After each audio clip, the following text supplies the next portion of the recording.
Aku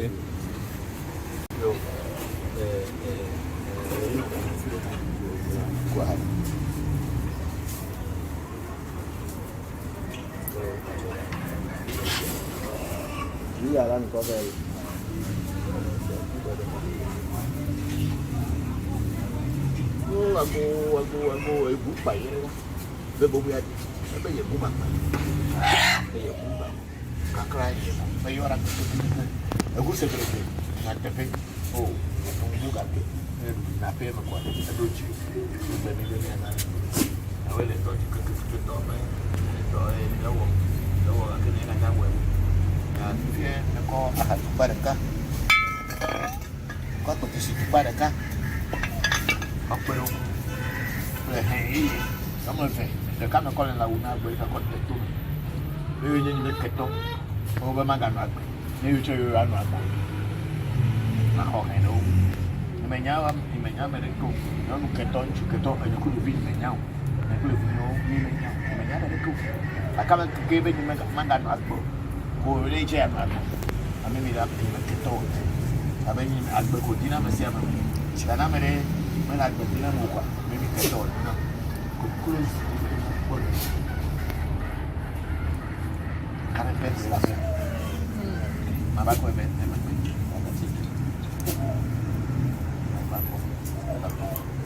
Ahana, kalau kukul cuci, tahu nama tu. Aku enam lu.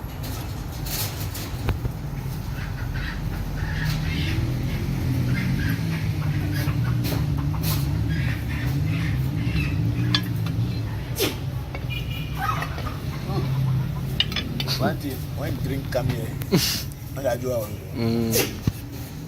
So this one you bring here, cannot go back.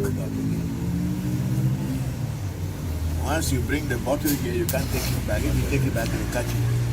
That means the story is still. So if you don't want to give him the drink you have, you can't bring the whole bottle. Fetch it. Leave the bottle far away. Come and give him.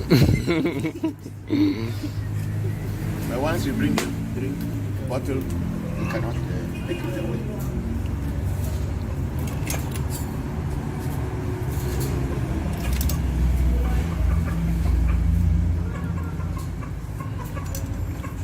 Okay, kukulani. Yo. Minachi ya. Nakarija. Yo. Sasa kuje ni. Now look. Fumi.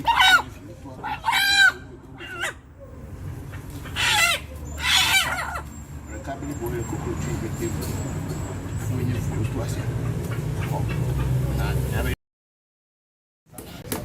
Ada correctan, usah anavosa. Bila record dia. Anavosa, which is sacrifice. The best time is in the evening. The best time to do which is ritual is in the evening. But you can do it anytime that you can do that. You can even see that. Even though we will try to do it in the daytime, but somehow it will move to come to evening. Hello? Apa je sudah? Yo, kuku tayo mo ginawa kuku. Na. Obo tayo no yame. Nakakenya niya ketore. Na mi pweje si. Gudu. Na taba tuturo jure we. Na hasi ko bana. Gudu. Aha, mo ko benore. Ate petesieta na. Uki nyanya tan mo yulu. Ahan wala magana ken. People who drink there no more in the house. They have gone. There are people who drink in this house before. They are all gone. Warriors. Drinking warriors. Petesi wenye ile. Sema no petesi. Gudu kotoje no ne. Katoje no ne. Aho. Ke ya no petesi. Rasa petesi we ya ve. Kwa chobe ya ni kwa juma ngalo. Kama mimi no body. Halapi. Tache. Aliza. Ali kelelo. Tache.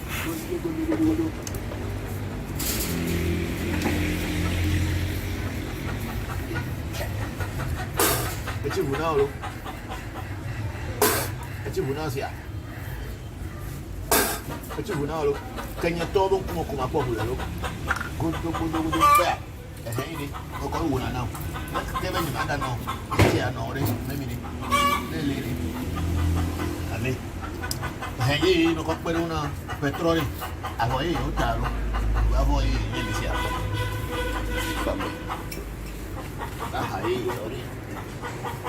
Where?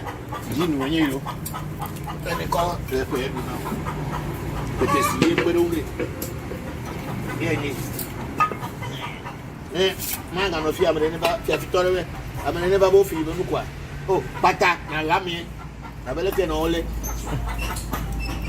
They bring matter of thief. Somebody say the team lost. Ah, them do Bokor and Lami. They can't remember that anymore. Oh, well, you're saying I'm cook future about why because you're a guabo. I'm quite the polo. I'm quite the polo. Don't take it far.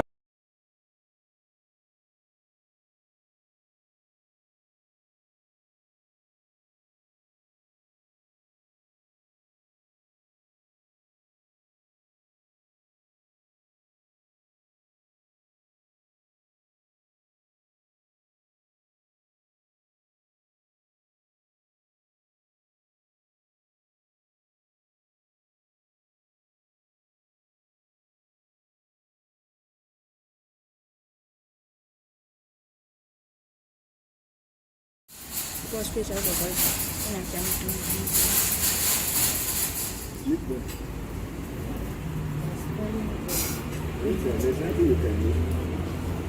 Because they are coming, oh, Mahama Clay, New York, call you by the Q1. I don't know.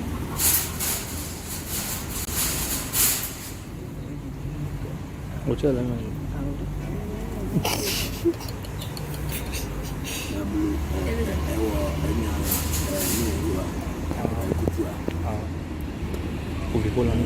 Yeah, I was going to do that. So I wanted to do the cowrie and kill the cowrie. I'm in the no.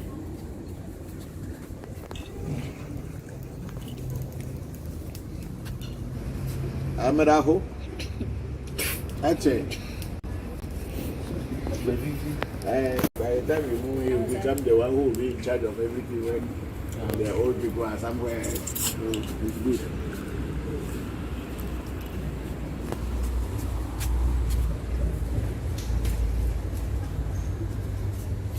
Enjoy you. I'm ready to follow you. And when you are praying to spirit, you should get the spirit to protect you. Anybody play, and if anybody play with you, you should catch the person. Yes. That's how it's supposed to be.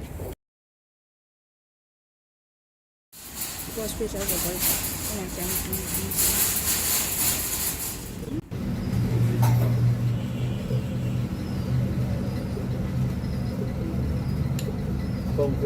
To the ice. I don't know. I'm okay.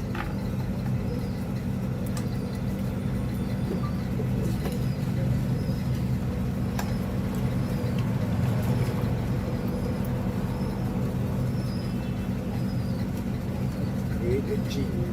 Another fine. And make the G well.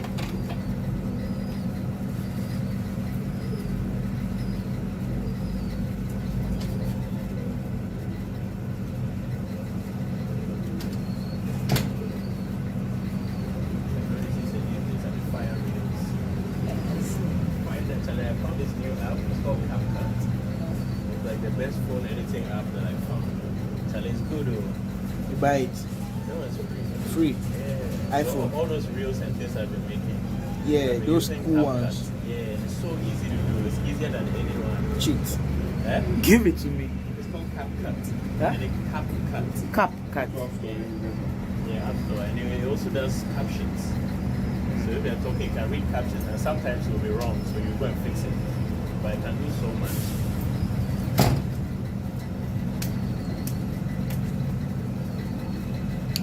It's like some scissors. Yeah, it looks like a video. It said it's an X. Yeah, 200. CapCut video editor.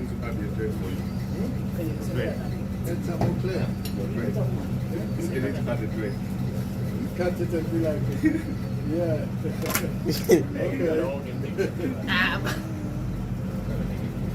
I think they do it when you're doing Alpha. They don't do it that way. Unless you don't. They don't do it. I'm just saying.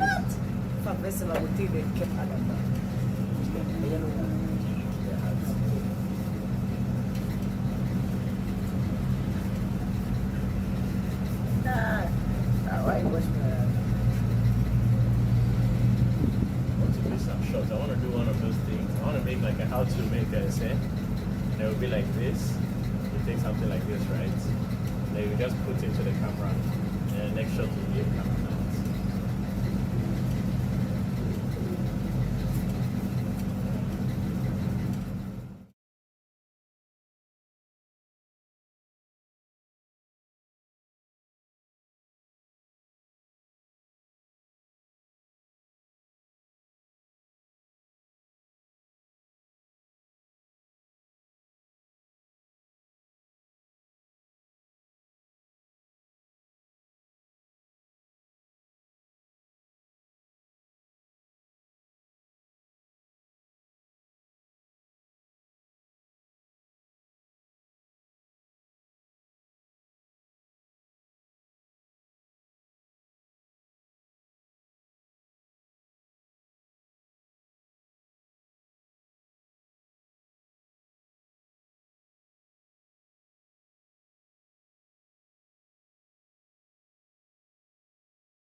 Hey.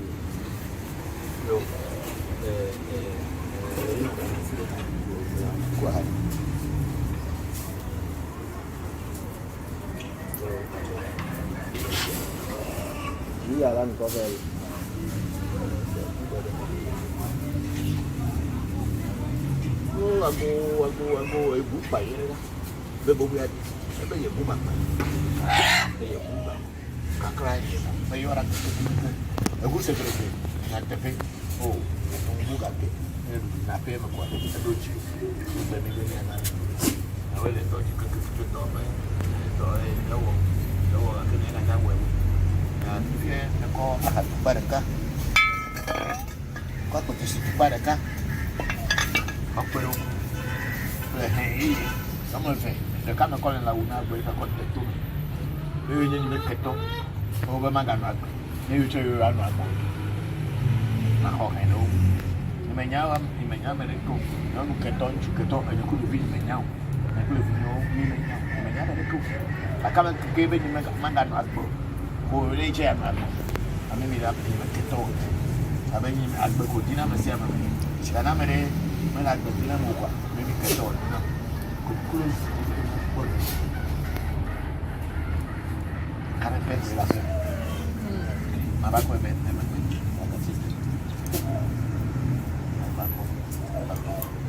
Ahana. Kamera ko ko chuje na una mo fila. Ako na mo.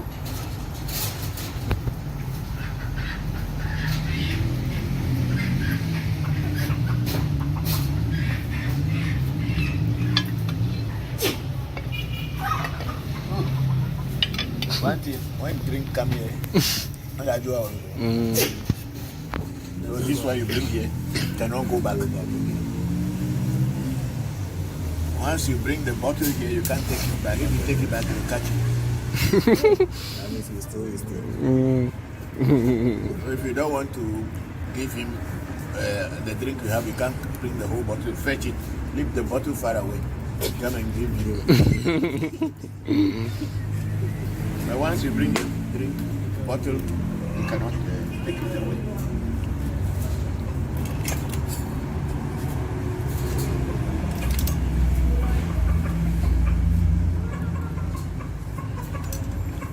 Okay, Kokurade, you. Minachia, the Caribbean. So if you now look.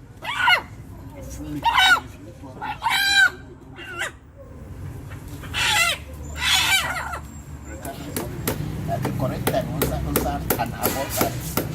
The record with an avosa, which is sacrifice. The best time is in the evening. The best time to do which is ritual is in the evening, but you can do it anytime that you can do it. You can even see that even though we will try to do it in the daytime, but somehow it will move to come to evening. Hello? I'm quite just Kukuru time, you know, Nana. Over time, no yummy. Let's get him a ketoni, then you quite just see. Good. And about to do it, and has to cover them. Good. I have a covenant already. I take with the shit now. If you have any time, you look. And I have no Ramagana. People who drink, they are no more in the house. They have gone. There are people who drink in this house before. They are all gone. Warriors. Drinking warriors.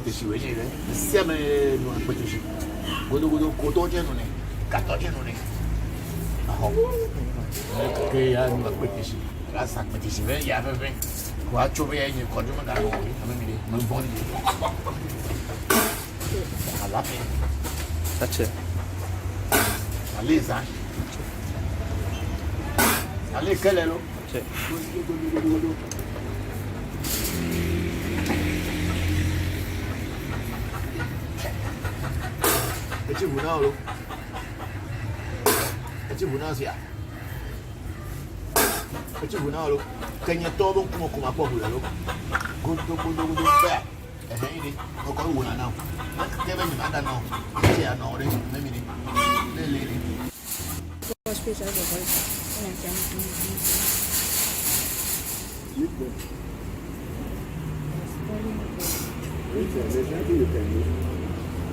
Because they are coming, call Mahama Play, New York, call you by the few. I don't know.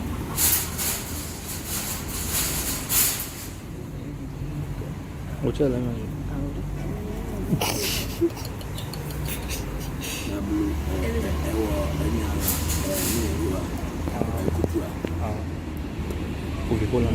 Yeah, I was planning to do that. So I wanted to do the cowrie and kill the cowrie. I'm in the No.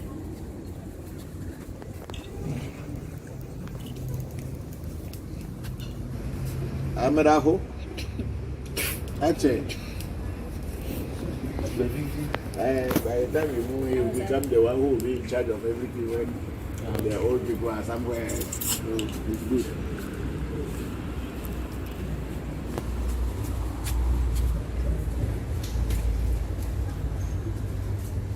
Enjoy you. I'm ready to follow you. And when you are praying to spirit, you should tell the spirit to protect you. Anybody play, and if anybody play with you, you should catch the person. Yes. That's how it's supposed to be.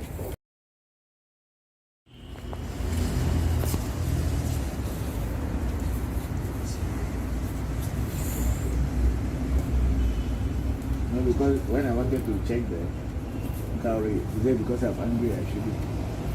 Yeah. So when you read, you can put that. If I'm angry, I should know. Because the moment I'm angry means somebody made me angry. So for him, that person is my enemy. Okay, so you attack me.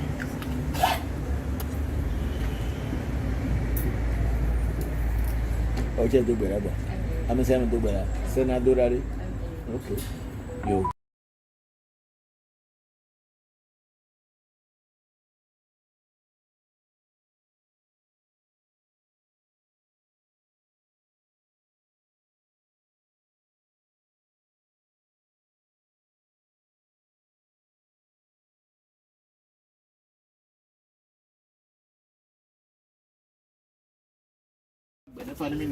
Vignoel Egbe, Tara Pele, Ono Chico, Kojo Jenami, Bakleton, Elion. Semefa, Elion. Elion, Baklo no, sema fa baklo no. Baklo ame pete le gbeji yo me te ra fun. Baklo ame pete le nyu dina me che. Pre to pete ko le to pre no vi o pete ye na afedi. Ame pete program le nyu dina mo no vi o pete. Mena.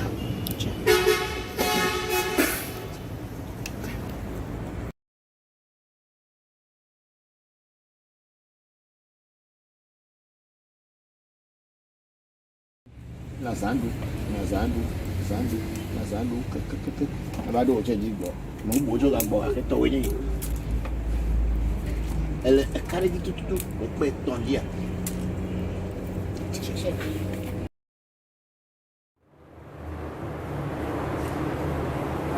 Okay, hello, good morning, good afternoon and good evening wherever you are.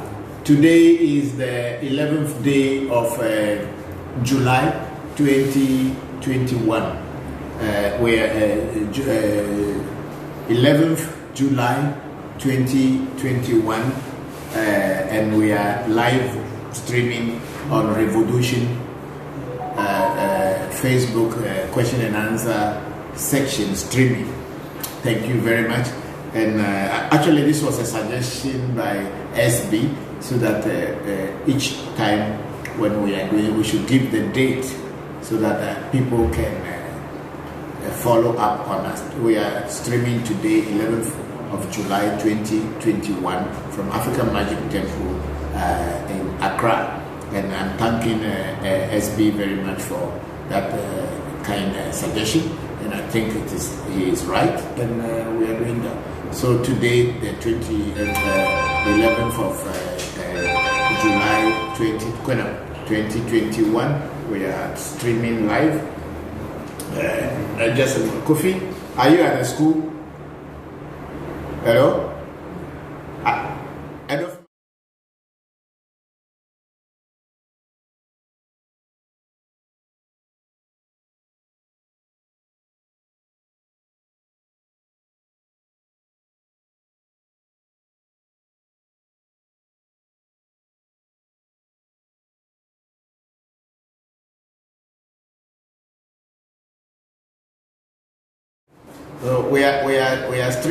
We are streaming live on the today being the 11th of July 2021 from African Magic Temple. So let's go, and thank you all very much for joining us. And we have had a surprise this very week. It's been a very big surprise to all of us. And when I say it's a very big surprise to us, it's because last Sunday, which was the 4th of July 2021, I celebrated my birthday, and on my birthday I fed my essay, my destiny, and then and I also set up a destiny for one of my students, Mr. Gabriel Kwesi Gabriel.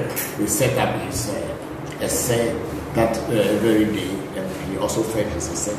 But we were surprised. We had over 385,000 people who were watching and liking our work. I mean, it's a big surprise. 385,000 plus people viewing what we did last week. For us, it's a big surprise. And we are thanking all of you.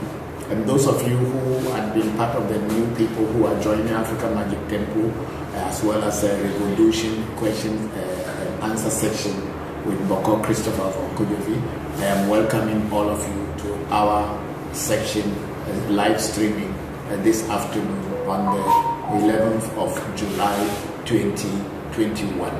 Thank you very much. And I'm just going to go into praying and calling my ancestor, pouring libation, and after that I will start to receive your greetings and then your answering your questions as well.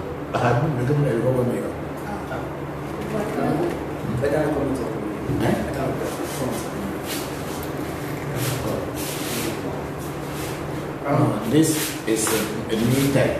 They are buying the Okondoko black.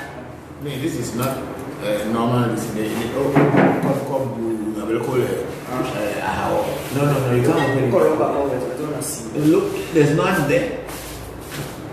Okay, then cut it and open it and give me quickly. And thank you all. I've been receiving telephone calls night and day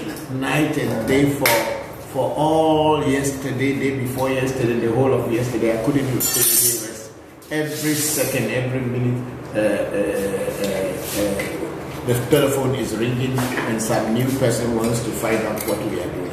We are just an educational institution educating people about our ancestors' way of approaching divinity. That's all. There is nothing satanic. There is nothing negative, as people may say. So long as you once you become you are with your somebody is complaining about no sound. Whether it's been that's 25 minutes ago. That's what you get the sound. Right. Okay. So when time you do that, you remove the sound. Please type it and let them that you minimize the sound because of this. That don't just play, reduce the sound. Why people don't know? Because people will be wondering why they don't know what you are doing. If you don't put anything under to explain, they will not know. So thank you all and thank you very much for joining us. And I'm going to pour libation to my ancestors now, and then ask them, my ancestors as well as the Vodus that I am working with, to ask them because they are guidance. Okay, thank you very much. Oh, ago mauga soboli samedo go mauga kitikata medo go mauga ase your to amejo to ese na no ase tie no mo no we dokona we o no we me bia na dokona we we dokona we me bia no no we we ose nye kokori ko se rata fi ase your to amejo to ese na no ase tie no mo no we me yo ra kakaka me yo sheme hamfura sho ko se mi fura sho bete do agoyo abraxas me yo se andre ko do ago eu também estou vendo com o verso cama eu me do ago e me yo me não só que a gente só cacate casa baixo andre ela fala que agora lá pe we nya agora do rola me yo ra que we nya ainda mais do floro for claim ba do ali ka we nya abri me matekulu etega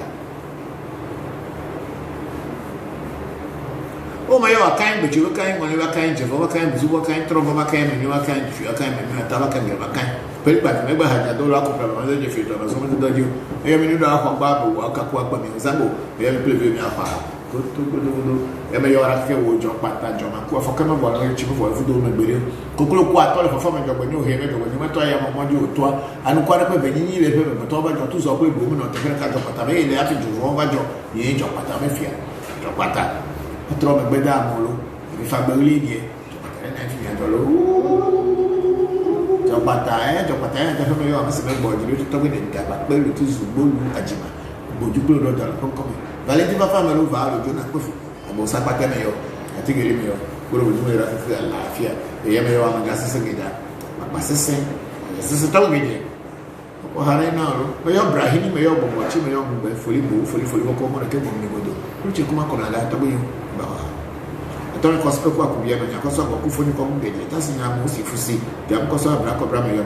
Mamma, you bought dream battle when I go coffee, could be a man's Doria Pecuno, or Harani Kuto Menefana Bubori, and I go in the Fanani Mano.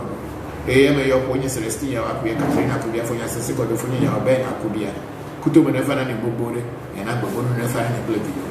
A. Mayamias, oh, what you could be a Cecilia, when I cut the Mensa, Kuto Menefana.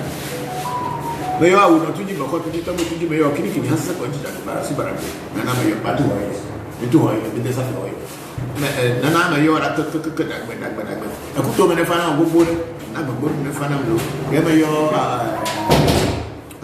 abe boko adafi sofa mu agbovi kuto me ne fana mayo hu no mayo boko afacha wa joge kuto me ne fana ye mayo hu no le vapo mayo hu no le gbin avega mayo ha Kuto me fana mi gbogbo lo ye me yo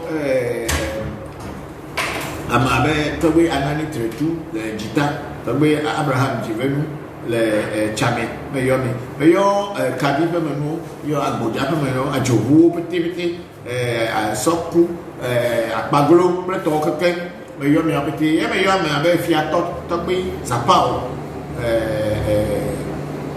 kavi me ba ha na kuto benefana bobo na jobi mi anye jobi bi ana na me wodo na makota na me chase makota na me deso makota na me jifi makota na yo khare mi e me yo tre video bra ni be bi ku bio be tuta se ke gbe no me yo dai ga bo dai no dai ke ku bi da mani le seme da nya me sa do amekele me yo me opeti me yo gbere mi na ngwa peli ke ka me yo ra ke me yo chi me yo mana me yo to le me yo chi je chi go chi bo me yo atito me yo e chi gwa me yo to gbe baba ngwa khare mi na ko da me afira me asira be da dainga abo dainga do dai ke ku bo da mani le seme da nya me sa do amekele view menyo anya angakpega na demo zakple kene mo makotane na chasi makotane me de so makotane me ji makotane do nya tepe buga ke le Facebook live no ya me yo abuchi sakraka mi jo ba ya do go ko ko li do ko ko ma ku wa gbara to no le jo fra tamani fifini ko am sinkra ko fito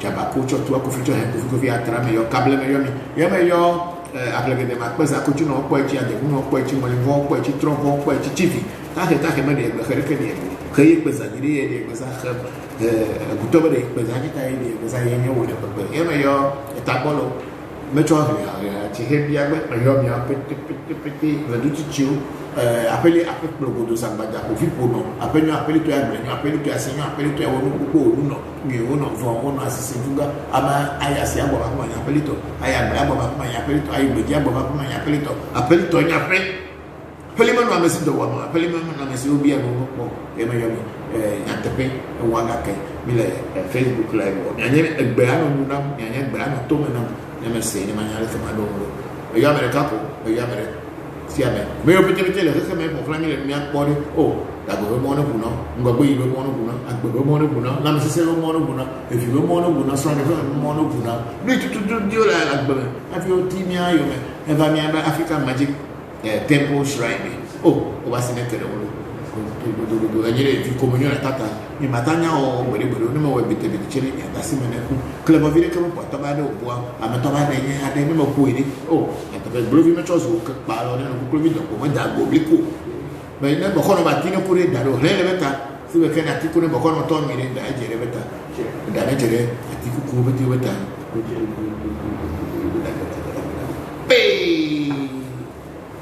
yes, we are ready now to go. We are very ready to go. And those of you who are new to our sections, please don't forget to ask questions that are bothering you. Ask questions so that I will be able to, we should be able to answer you. I am very grateful for you all joining us today, and I shout out to SB for sending me some money for me to add to whatever people will contribute. His contribution has been sent to me so that I can add it to buy a camera for AMT. I'm very grateful to you, SB. May the ancestors continue to help you and bless you and open doors for you. So wherever you have found money before sending it to me, may they replenish it for you in time. Thank you very much. Okay, we are starting with Facebook. Today, the 11th of July 2021. We have Dennis Hail Mary. Please, there's no sound. Yes, I was asking my children why they were playing the video. They said, oh, because we were pronouncing some mystical names there, and they felt that so long as people were not initiated into it, maybe when they are playing it, it may affect people. That's why they lowered the sound. So we are sorry for that. Dennis Hail Mary. Then we have a big sister Ifadara. Grand blessings, Papa and family from Augusta, Georgia. Thank you very much, big sister, and blessings to you. May the ancestors continue to strengthen you. And I thank you very much for sending me a gift for my birthday. I'm very, very grateful. Thank you very much. And then I have a Stephen Saki. Please, location or number, please. I need help. This is my number. Yes, Mr. Stephen Saki, we are on the Spinters Road, but in my shrine, people don't just come without making appointment. So, and we don't call people to say, oh, we saw you, so this is the, no. We are people who do not go begging people to come to us. If you need us, you will find us and we will attend to you. But we will not go looking for you. That's not what we do. we believe in what we do. If you think what we are doing and you want to, you need help, please call us. Our number is always on the Facebook. And okay, somebody type the number there, pin it so that everybody can see that one. So our number is always there, and I believe when you send messages, they have replied you with our number. So you have to go back into your messages, but children will type the number here right now. My technical team will do that, and when you call us, we will respond to you.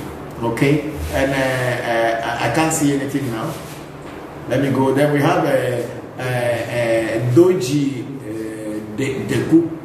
saying kudos for still keeping us on track. Thank you very much, Doji. We are very grateful to you for joining us this afternoon.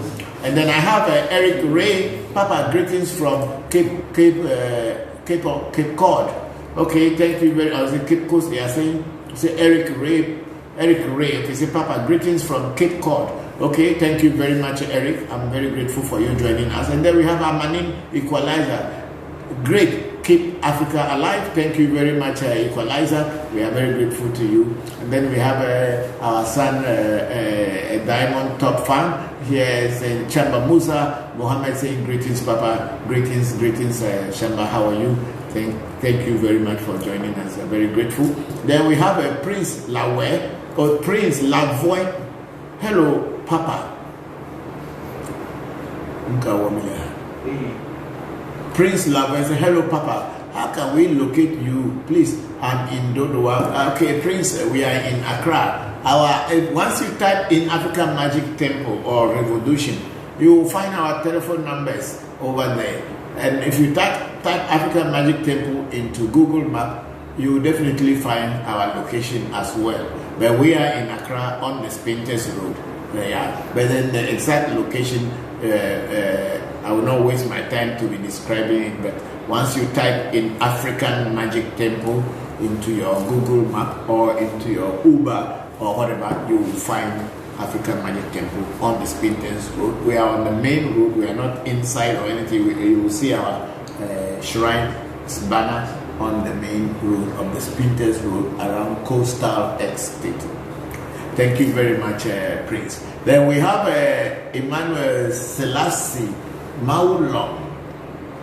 Papa, good work done, and I appreciate nature, God, for your life. Thank you very much, Selassie. We are very grateful to you for joining us here. Then we have Hades Yungi.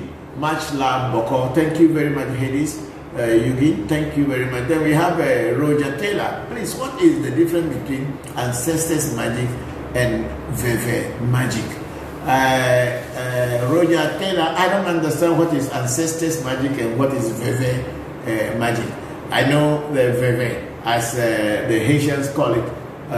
It's also an Ewe word for the powder that we use, the corn flour that is mixed with palm oil to do voodoo work. It's called Veve in Ewe.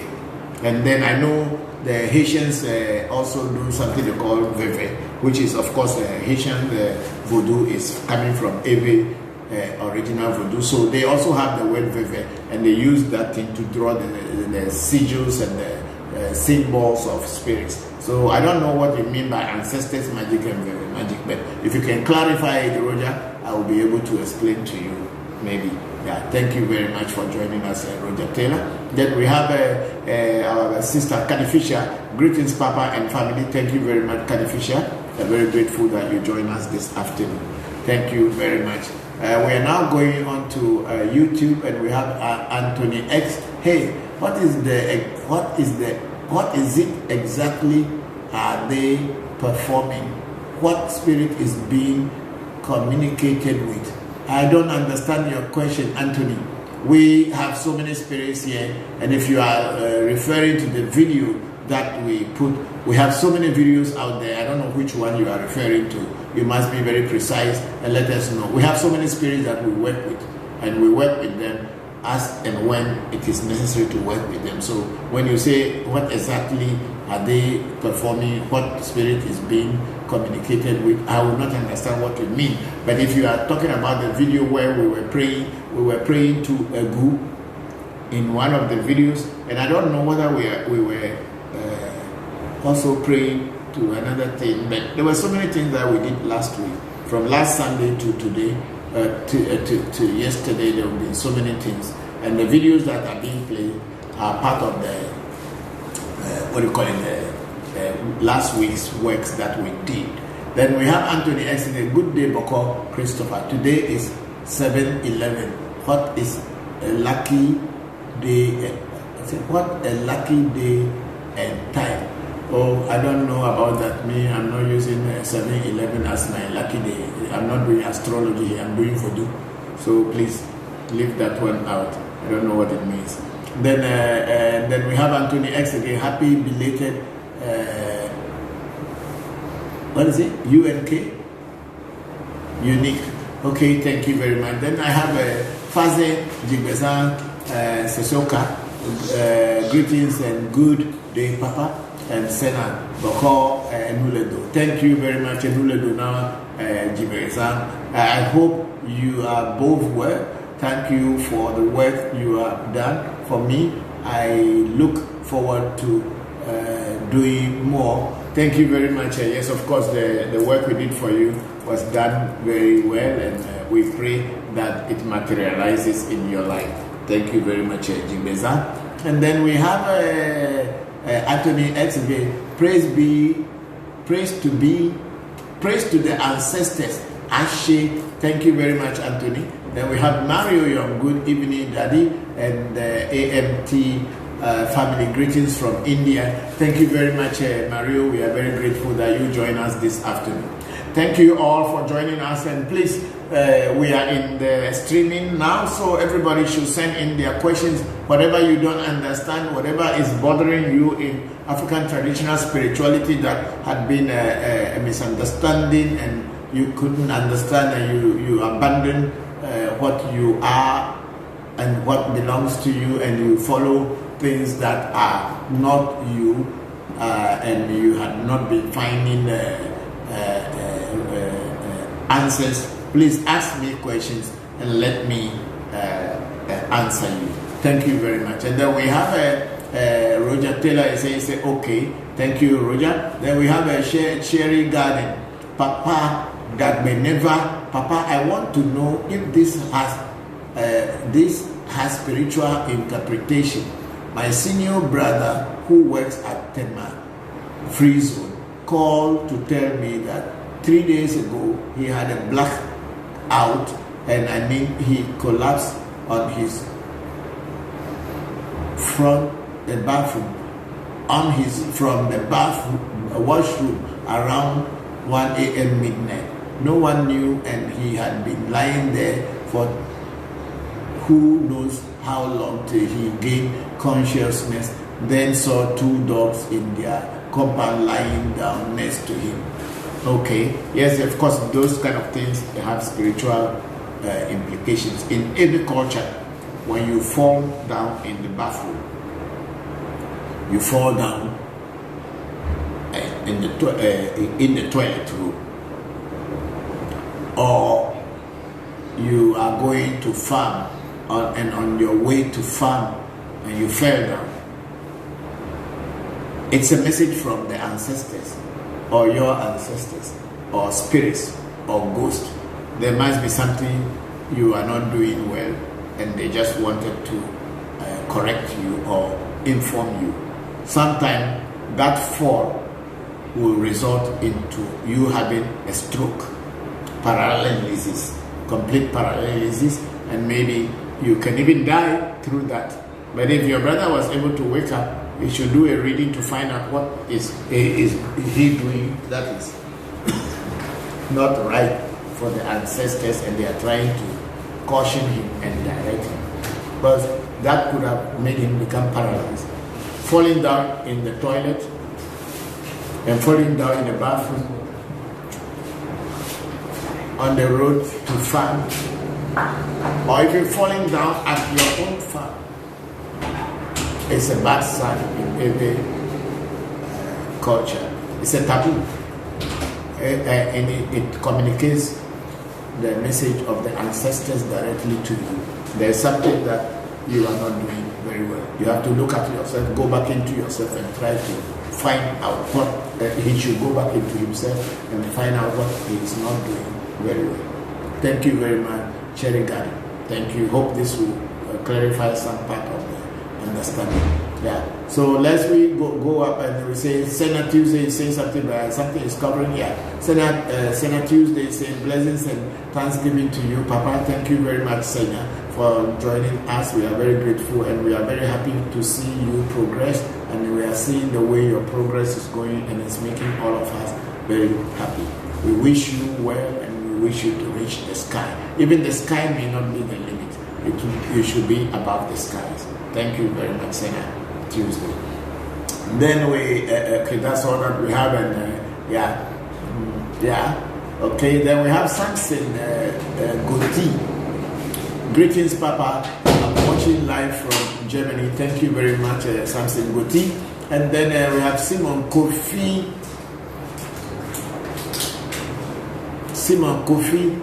Ameu.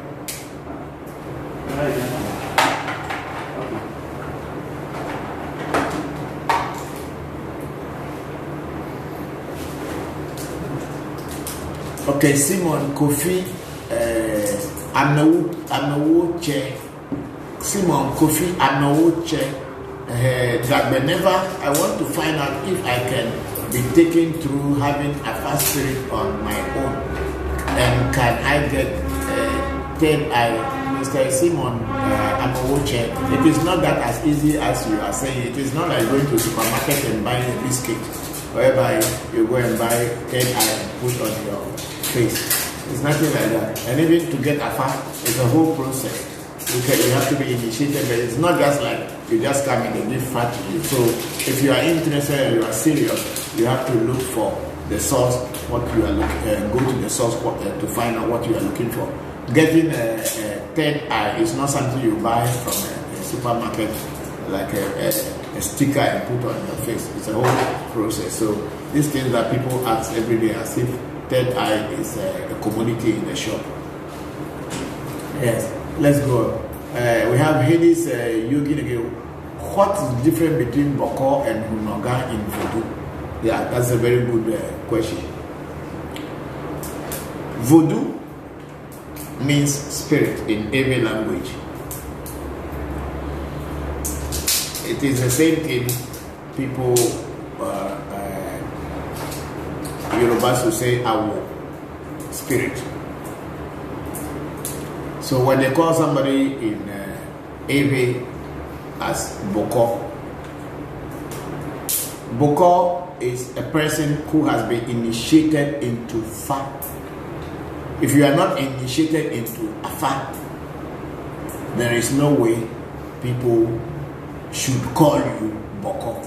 But because most people who are interacting with spiritualists don't know the different disciplines that a spiritualist has to go through, and don't know which discipline that the person has been initiated into. So they just give you all kind of name, Bokor, I would know. Even though you are not yet, I will know. But then they just give the name Bokor, no, all kind of name. People don't know.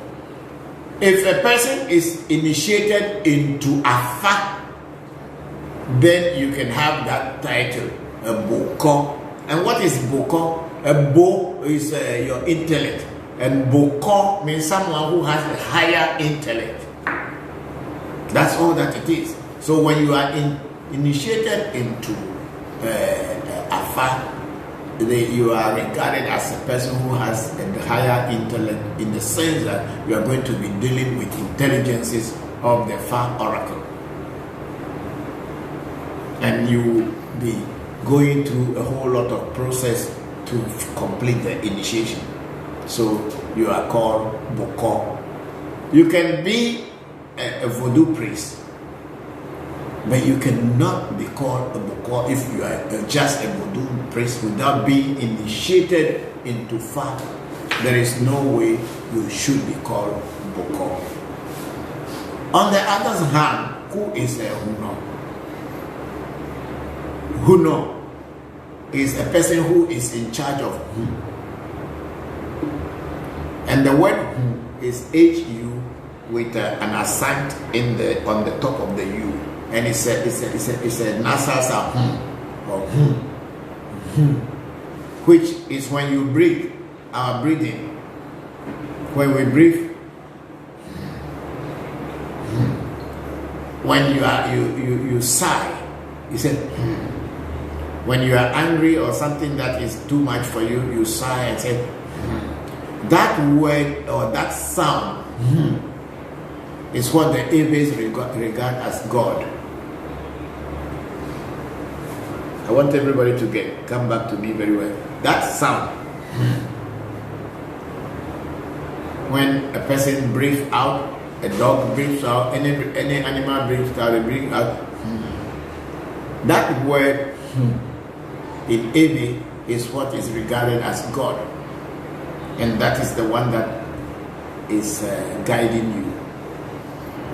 The day that is gone out of this body, the body is called dead body or corpse.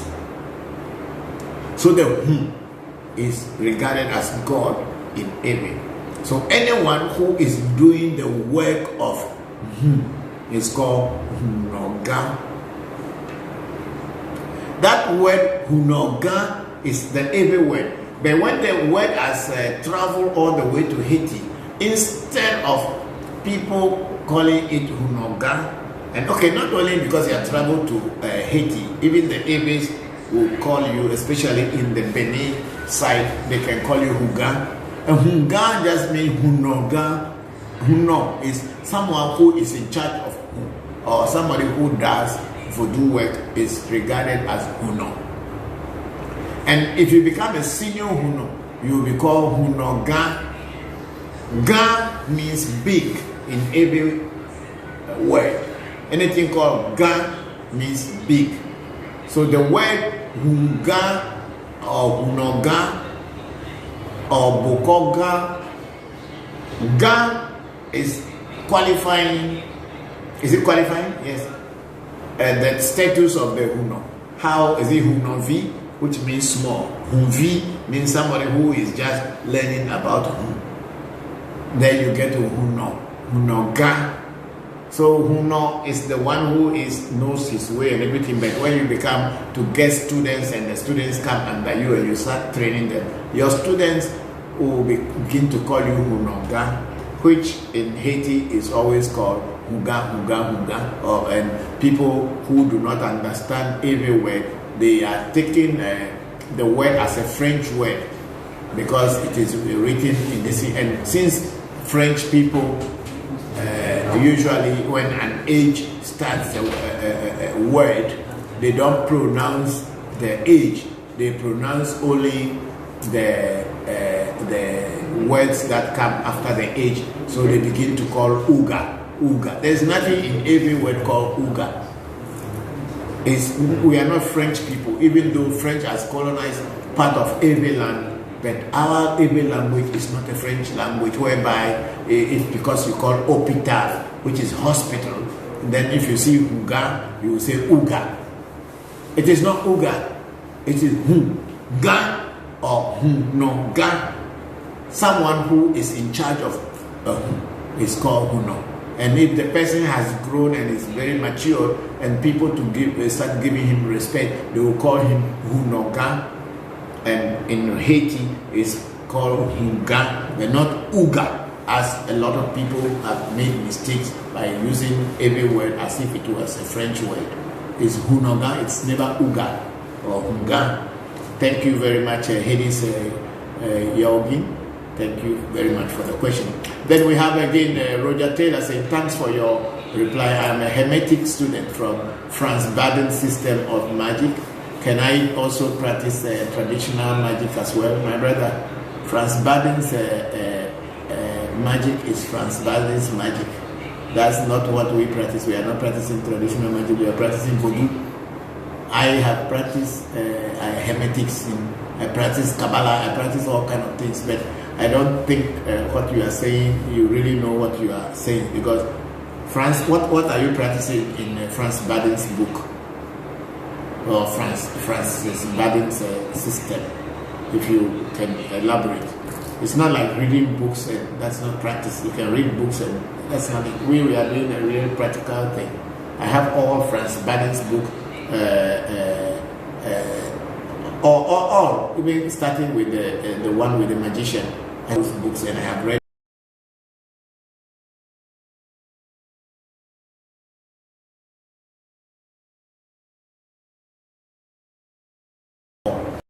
So, traditional African spirituality. That's what I teach here. I'm not teaching hermetics. I'm not teaching Kabbalah. Once in a while, I can make a reference to them because I've been part of those before. But I have seen my traditional practices as very practical and real for me. Okay, so let's go on to if you are practicing hermetics or whatever. If you want to practice traditional, if you are an African and you want to practice traditional African, your own people's tradition, there's nobody stopping you. Yeah. To Simon Boche, can I understand why cattle get enraged just by seeing me? I don't know, I'm not the cattle that see you and get enraged. So how do you expect me to know why cattle see you and get enraged? I don't even know you. So what kind of question is that? Why if you can know? And you are asking me, you have never met me before. I've never met you before. I don't know what you do with your life or what you don't do in your life. And you are asking me why if cattle sees you and get enraged.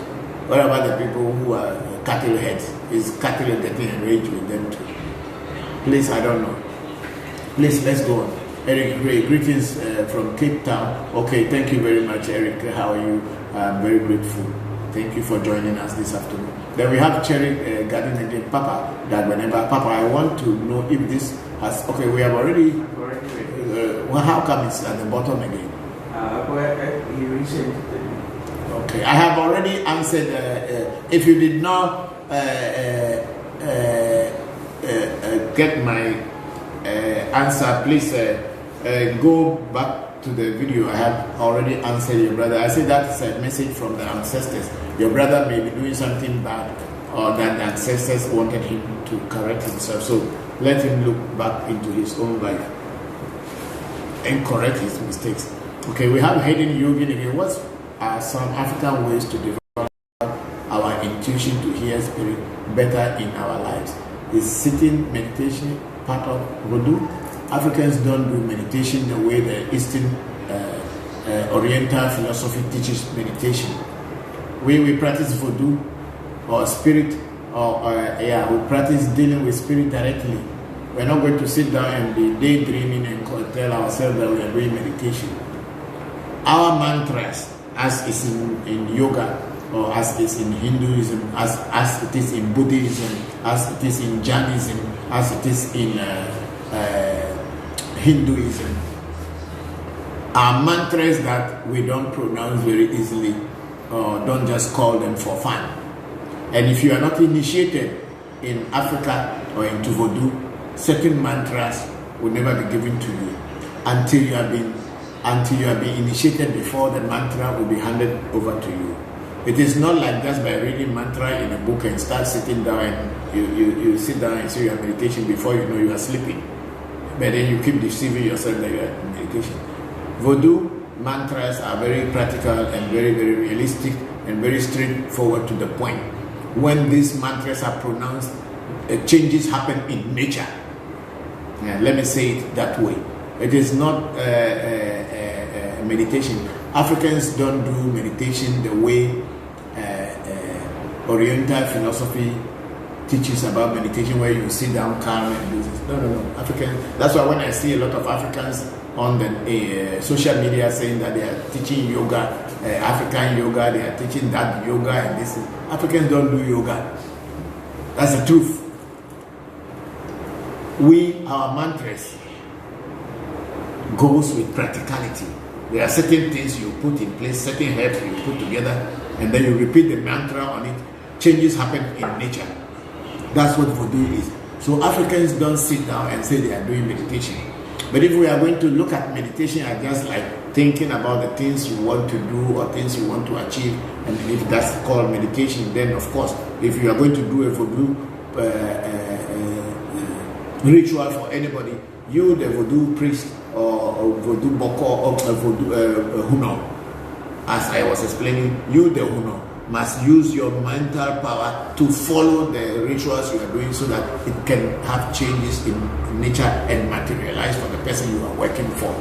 A weak-minded Huno cannot command nature to listen to them.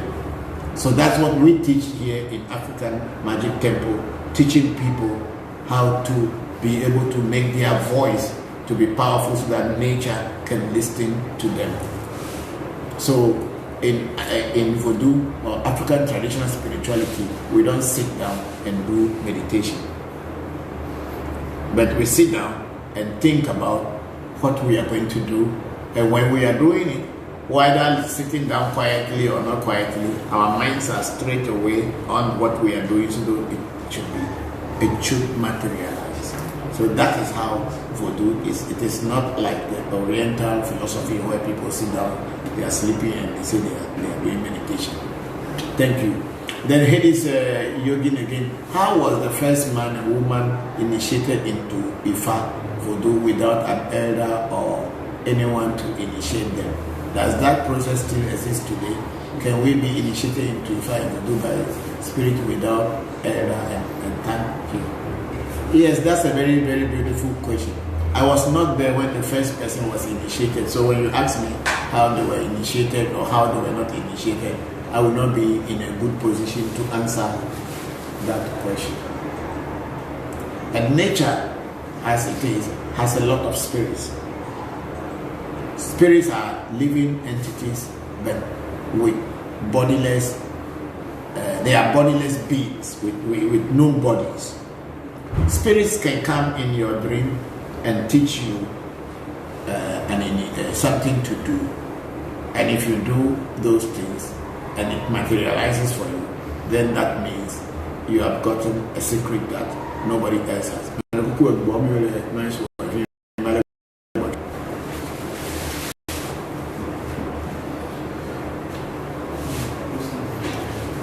So, as Ifa or Afa as it is called by Ewes, Afa, we don't call it Ifa. Afa is a very long thing which is over how many centuries ago.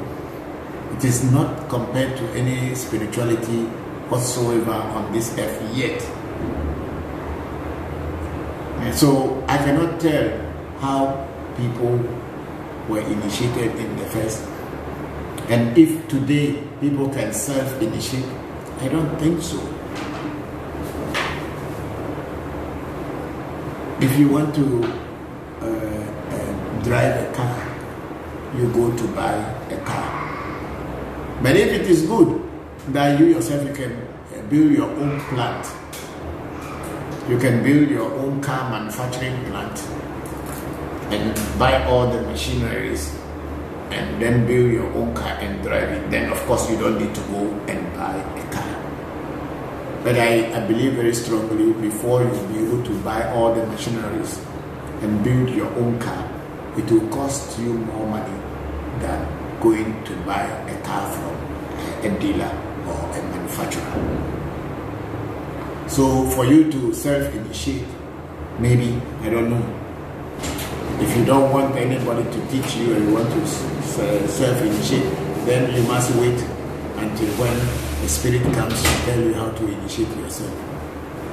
Then you can say that you have been initiated by a spirit. Then you can also have that as your secret. And maybe you will share it with your generations in the future.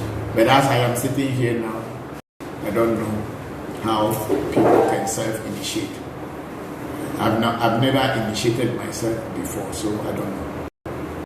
In both Voodoo or in Afa, that's why I pay money to my teachers who I think that has knowledge that I need to know. I pay money and then I learn. And then I learn it under the teacher until I become a master, so that I can also be able to transfer that same knowledge to other people. But I have not done self-initiation. And even when I was in yoga, when I was in Hinduism, when I was a priest or monk, I was a sannyasi, acharya in Hinduism. I never initiated myself. I went all the way to India, to Tirjala in Calcutta, to Bombay, to Varanasi or Benares, Kashi in Uttar Pradesh to get my initiation and my training. I didn't just sit down and initiate myself and I start to talk about I am initiated. No, I don't know it. So I don't know who can initiate or who can initiate themselves. But if you do initiate yourself, all well and good.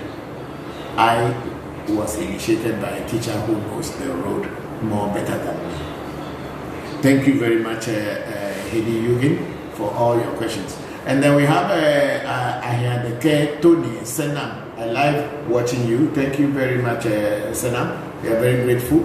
Then Roger Taylor, thanks for your work, but can see it's only African magic issue in discussed here. Can anyone be initiated into Ifa or this thing? We are talking about Ewe Vodu. That's what our shrine is based on. And we are talking about African traditional spirituality. And if you can see that we have Bokor, that people who are initiated into Afa are called Bokor. And we are all initiated into Afa and we are Bokors. So it is the question you are saying whether anyone can be initiated into Ifa or as anything.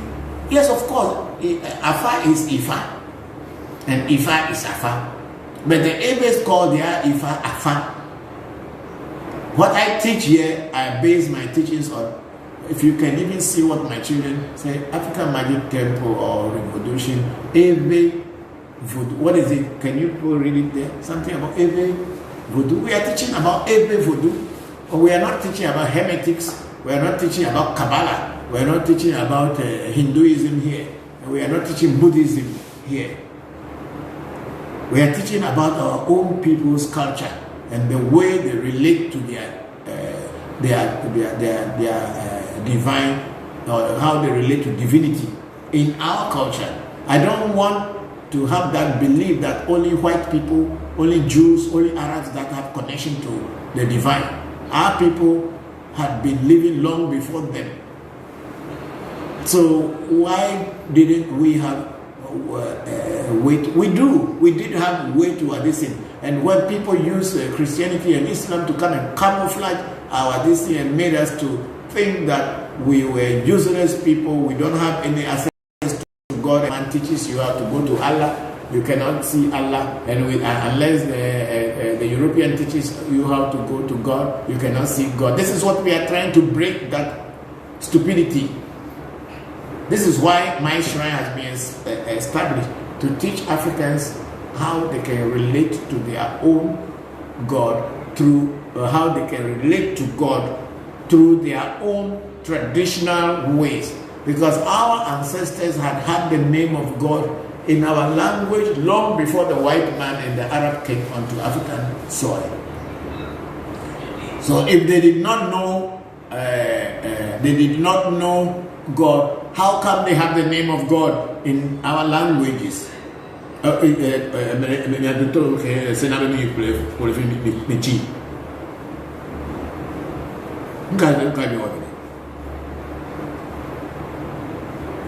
you serious? I'm talking very serious to you, people are doing something different. So we are talking about our ways, how our ancestors relate themselves to the divine. That's what we teach here. We are not teaching just a general spirituality. That's not what I do. I'm sorry, Roger, but that's it. We are not teaching just anything. We teach the way the African related to God or relates to God, and how he can relate to God without necessarily using the European, the Jewish, or the Islam or Muslim way or the Arabic way. Our people knew God and they had the name of God in our language. So even when the people came bringing their ideology to us, they asked our people, what is the name of God in your language? And our people told them the name of God in our languages. That's why when they were translating their books they put the name, the way we call God, into their books, and we call it that way. So that will give you the what will it, I would say, that alone gives you the reason and assurance that the black man knows God before the Arab and the European came here. We have the name of God in our languages. If you are speaking Swahili, there is a language, there is a name for God in Swahili language. If you are speaking Kotokoli, there is a name for God in Kotokoli language.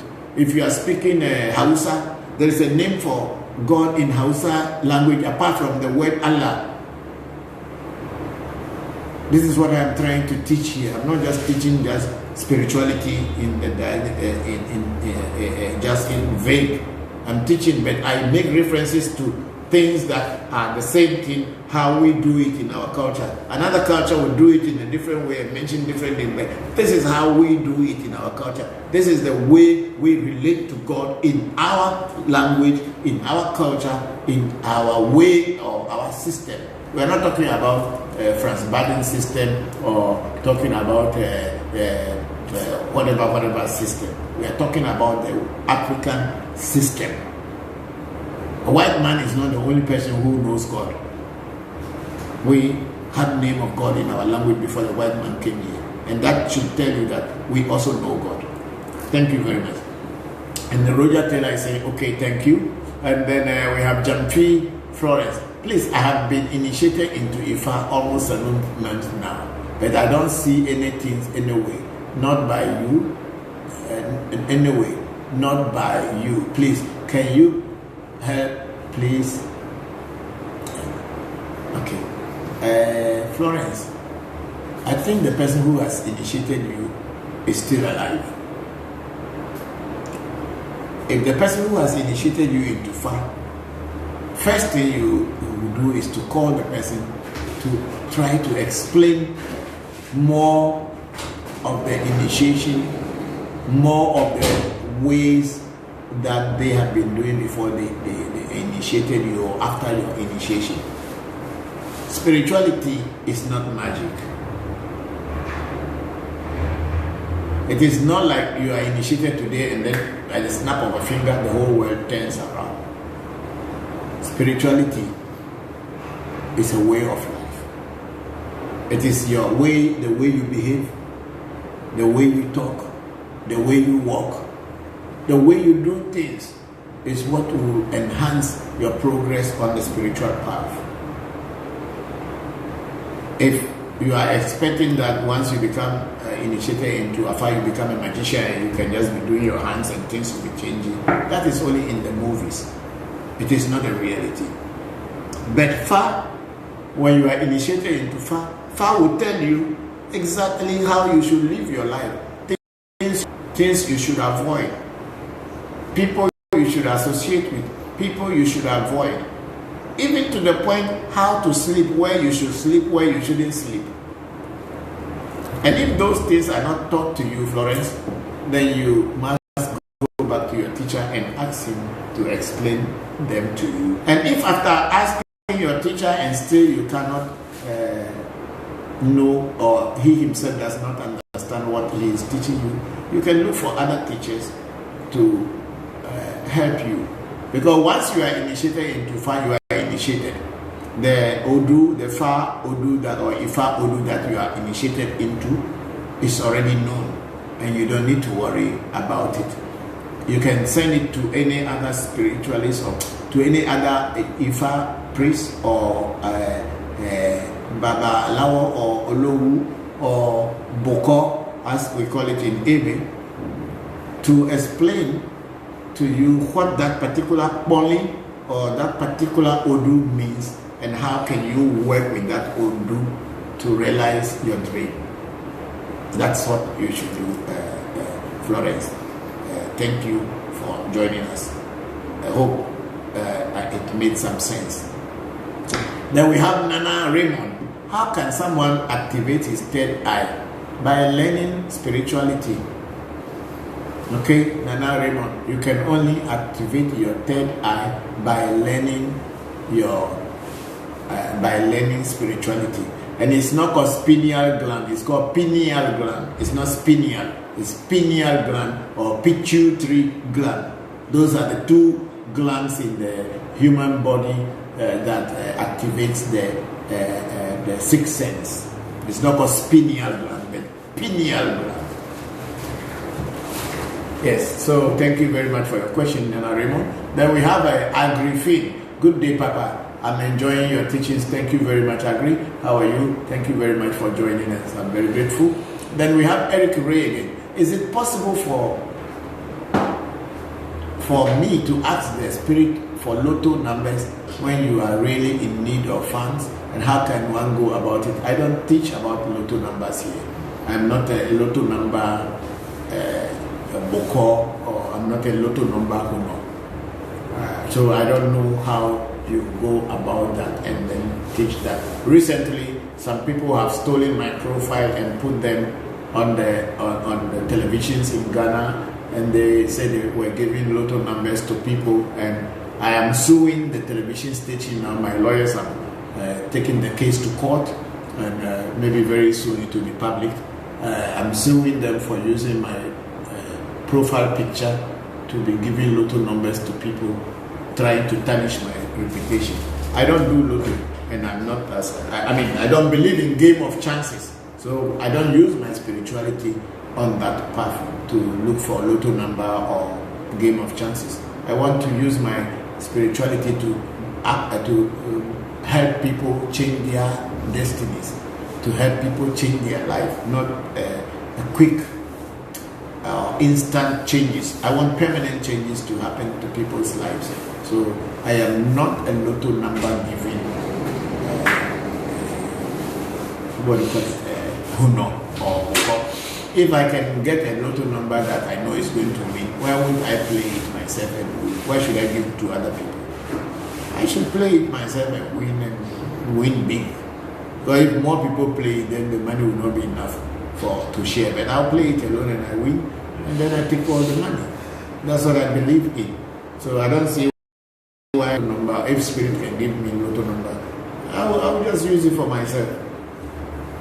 So what I teach here is to how to develop yourself so that you can be in charge of your own destiny and be able to let it materialize in your life. That's what kind of teaching that I do.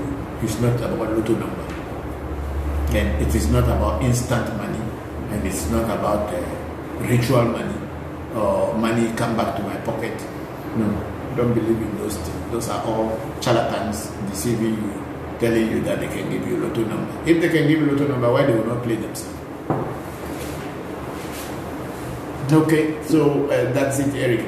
Then I'm going to Roger Taylor. I say good say. Thank you very much. Then Samson Goti. Papa, please, my question is, can anyone be a spiritualist? Anyone who has a good heart and has a strong desire to be a spiritualist can be a spiritualist. Somebody is replying to, is it possible for you to ask the spirit for lotto numbers? No, I don't ask my spirit for lotto numbers. Then we have Keisha Total Nursing. The spirits are not genies in the bottle. Respect them. Okay, that's a reply. Nursing is the one replying to Ray, saying that the spirits are not genies in the bottle. Respect them. Thank you very much, Keisha. I'm very grateful. Then we have a Christian Drosy T. Greetings from London. Hello, Christian. How are you? Thank you very much for joining us this afternoon. Then we have JP Owen. Thanks for this topic. We are very grateful. I'm very grateful to you for joining us. And then Roger Taylor is saying, okay, thank you very much. And Teddy Fisher. I had a dream other night. Kai, deceased paternal grandmother, to me, talking about him or about taking him with her.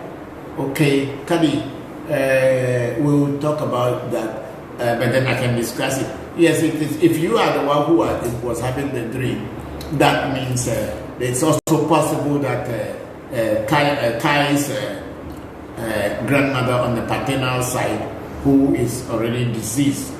I believe so. That a deceased paternal grandmother maybe is feeling that he is tired with life. Thinking Kai is tired with life, and probably he wants Kai to come into the ancestral world. That is very highly possible. I know I had a son. At one time, my niece had something went wrong. Are we still on? Yes, you know. My niece saw in her dream that he saw Christopher Jr. was being taken in a car or in a bus with one of my the boys. They were he himself and Chris entered a bus and they were leaving. So she was trying to stop them, but the car left. When she told us about this dream, we really underestimated her dream, in the sense that we felt that she was not really deep into spirituality, so that kind of revelation could be just ordinary dream. But what happened later was that Chris and the person that my niece saw in her dream going with Chris into a bus or boarding a bus. That guy was called Frank, Chris, and my other children and the boys who were with me. There were about 7 people.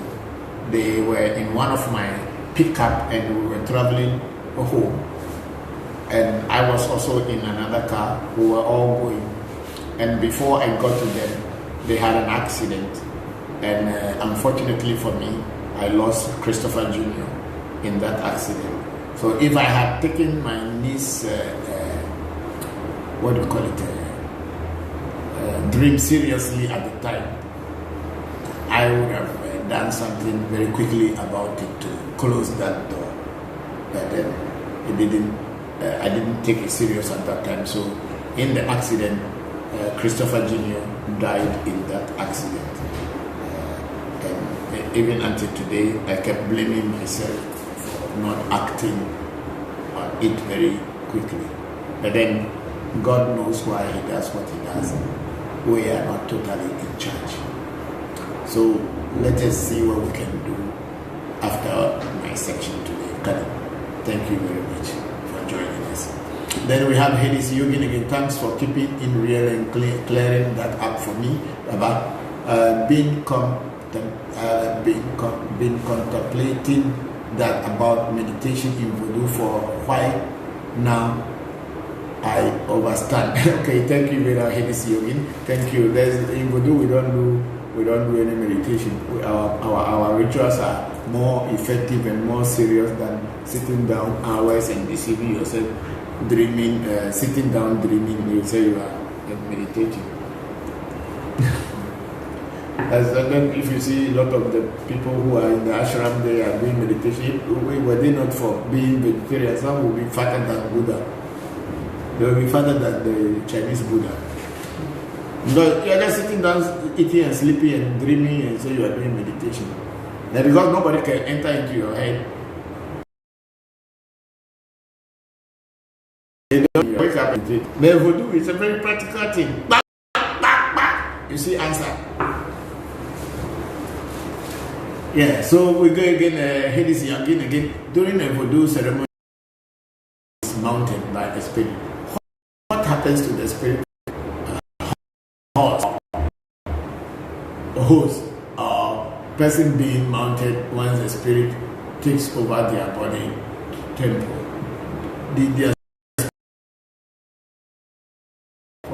No. When a spirit mounts a person, usually we will say it in our crude language that possesses a person or mounts a person. The person's spirit is only subdued that the spirit that is mounting or possessing the individual takes over. But that doesn't mean that the spirit of the individual who is being mounted has gone away or departed. Only subdued so that it does not have power to act normally. So when this spirit that has mounted the person is gone, then that spirit comes, the person's person's spirit comes back to its place and begin to wonder what had happened. If a real spiritual possession, you will not know. Even me who is here, sometimes when I'm doing a reading, I will do things, I will say things and see things that when I become normal, when I'm no more doing the reading, sometimes I will not know everything that I had said. But that does not mean that the spirit who has overtaken me or during the reading or during a particular ritual, whether it's initiation or whatever, has come to work with me, has totally driven my spirit out of my body. No, it's only that it has become stronger. Its vibration is stronger than my spirit's vibration at that moment, so that my spirit cannot act. Let me use a scenario of two people fighting. Stronger can see the person who is not strong, and that person cannot move or act in any way until that person leaves you before you can be free. So that's all that it is. So the spirit that mounts a person or possesses an individual completely drive away the person it possesses a spirit, but just controls it so that it doesn't become paralyzed at that moment or less active at that moment until the spirit leaves. Okay, so that is it.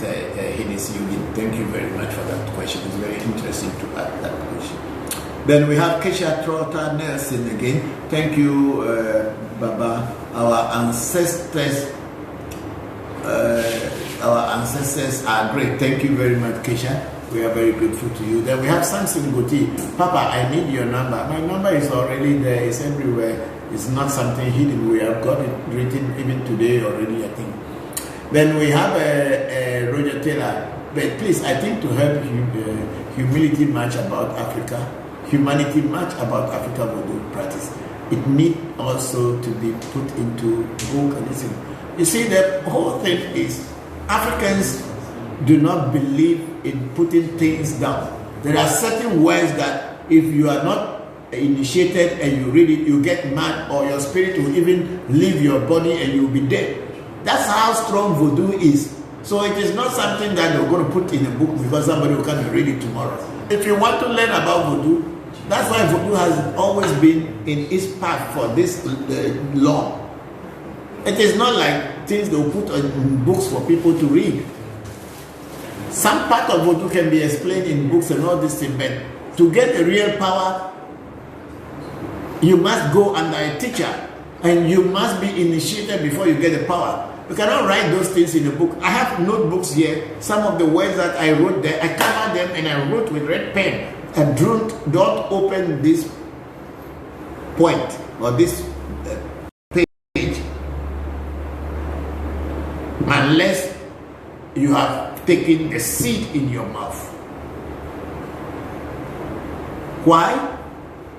Those things, I don't know whether I have my, it's in one of those books, I'll even show.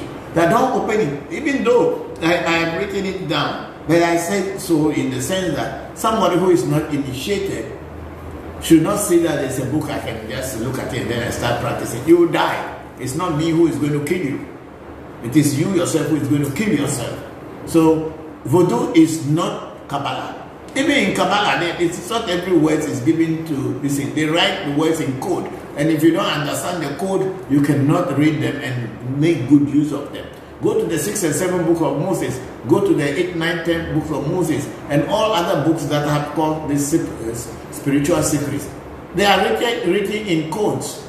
And in those codes, You, as an ordinary person, you cannot even read and understand until someone who masters and knows what is written there and tells you. So Vodu, Taylor, Vodu is not a child's play, okay? Vodu is not a child's play, so that it should be written to a book for people. If people who are interested to learn it should come and learn it. And the African is not worried. We are not so much interested in dominating people, whereby we say it has to be popularized and all this. It's not necessary. Whatever is gold, as it is a very beautiful thing. Gold is very, very precious metal. Where do you find gold? Deep, deep, deep underground. And you have to dig a lot of dirt before getting to it. That is how God has made his world. Anything that is on the surface and free and easy doesn't have a value. Vodu is deep. So it doesn't matter whether we propagate it, write it in book or not. If you want to learn Vodu, go to a teacher who knows the real thing. It is because of this people think that everything is on social media, it's on the net, you can learn it. You cannot learn Vodu on the net. You must get a real teacher. You can learn something they will call Vodu, but it is not. The real thing is only taught from mouth to the ear. That's it. Then we have there's a question. Keisha is replying to Samson Goti. Keisha Total Medicine. It's on their Facebook page. Yes, thank you. Our number is on our Facebook page. Thank you very much, Keisha. I'm very grateful. And then again, replying to Ray, say, is it possible for to ask the spirit to Lotto number? No. Then we have Patrick Craven Akufo in Dubai. Is it possible for them? It's possible for them to help you with funds by praying to them and asking what specifically you want. And they work on your behalf, not Lotto number being given. It's fake. That's a lost road. Thank you, Patrick. Nobody, yes, you can ask spirits to help you to open doors for you for your work and everything, but it's not a Lotto number matter. That kind of Lotto number people are fake people. Thank you, Patrick. And then Keisha thought that, ask your ancestors to help you manage your blessings. You treat your ancestors and spirits right, then they will always take care of you. That's better than any Lotto ticket. Real talk. Thank you, Keisha. We are very grateful. Thank you. You are the teachers. You are the masters. You know the road. Yes. A lot of people think that spiritualism is just an easy thing that you just ask spirit that I want to Lotto number, and then spirit bring you Lotto number, then you become rich tomorrow, and then you say I am rich man. Spirit doesn't work like that. If the people giving the Lotto number can give Lotto number, they themselves will be rich by now. Then we have Keisha. I love listening to you, Baba. Thank you very much. Thank you, Keisha. We are very grateful to you. Then we have Lorenzo Mills saying, Halito. Yes, hello, how are you? Lorenzo Keisha. Baba, should a person practice more than one African spiritual system like Akan, Ife? I have seen this. What do you think? Yeah, you can practice as many African disciplines that leads you to spirituality or African spiritual disciplines from every discipline. Vodu, which is the Ewe one. And then, of course, Afa, as Ewe, it originated from Nigeria, or Ifa. It's originated from Ife. So it does not matter how many African traditional systems that you get yourself initiated into or practice, so long as they are authentic and can teach you what you're really looking for. Yes, why not? This Abochi, the name Abochi is not an Ewe name, but it is more Hausa, and it's called Abochi, and we easily call it Kotokoli. Donko, which is also another tribe of the Ewe, the tribe of Africans in Togo. Togolese are a little bit in the northern part of Togo, the Kotokoli people. And so this informations are coming from other African traditional cultures, the spiritualities, not necessarily only Ewe or Akan. So long as they are very useful to us and they are able to give us the name, we translate the name into our language and we use it and it's working fine. So it is fine. Because I have also got things from Cote d'Ivoire, things from another country, Kenya and other places. So long as the thing is authentic and can teach you and bring, even from Burkina Faso, all around, it does not matter. Spirituality is spirituality if only it benefits you. It is unfortunate that people will stay with something that doesn't benefit them, but because of society, they just hang on because they want to please others than pleasing themselves. They hang on to it. Take, for instance, Christianity and other religions that people are not getting any benefit from them. Only the pastor and the people who form the church, as well as their wives, are the only ones, and the children are the only ones benefiting. The majority of them just going there and singing and contributing and paying tithe. They don't make anything. And even if their life is not correct, things are not going on well, they go to the pastor will say whatever he will say, and if it doesn't work, they still remain there just because society may frown on them if they go somewhere else. Don't follow what does not benefit you. That any God that cannot make a change in your life is not a God worth worshiping. Any God that cannot make any change in your life and you remain where you are and you remain in your suffering forever, don't worship such a God, because it is he or she is not worth worshiping. The God that promised you that when you die and come and sit on gold in heaven, while there is gold here, you don't like it and you want the one in heaven, please, that is an illusion. Why should you be having gold here and the white man will come and take your gold and tell you, don't worry about this one here, these earthly things do not mean anything to you. You'll be going to heaven and enjoy. Why he didn't go to heaven to enjoy? Why is he taking your own thing? He should also go to heaven. And since he is the one who knows where heaven is, why he didn't take the lead and be there? And he's taking your things and telling you, don't worry, these things will not bring you anywhere, it will not bring you to heaven. But why is he taking it himself? All Africa, the European and other people are taking our things, and we kept holding on to the Bible, holding on to the Quran, telling ourselves that our goodies are in the sky. Our goodies are in heaven. When we go to heaven, we will enjoy. Excuse me.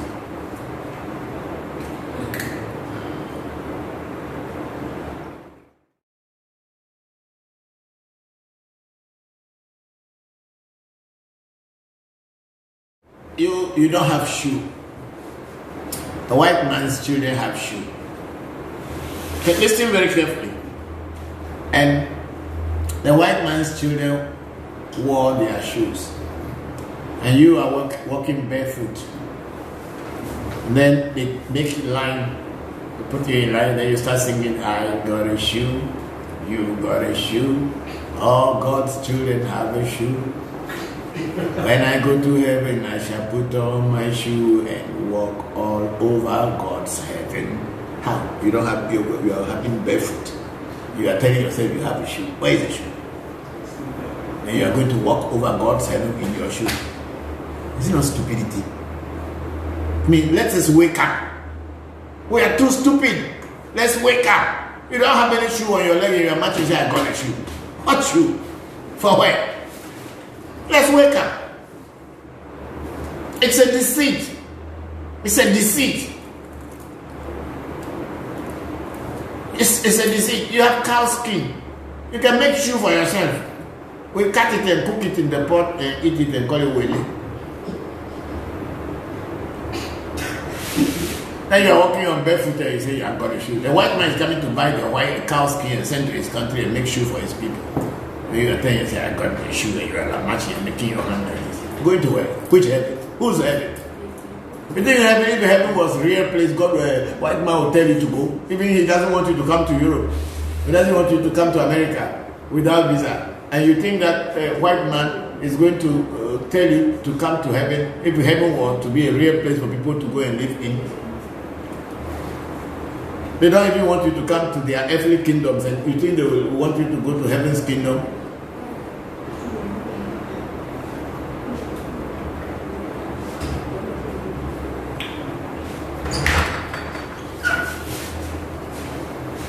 So please, Kesha, you can practice any kind of African traditional practices so long as it works for you. If it's not working, just drop it and think of something else, or look for a better teacher who can teach you how to do things for them to work for you.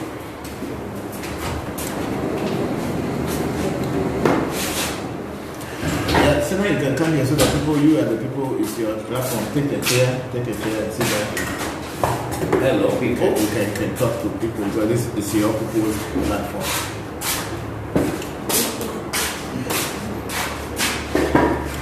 So we have a radio Taylor. Please, I believe you will one day put these teachings into book for next generation to come, because that is why we Africa are late on our own belief system.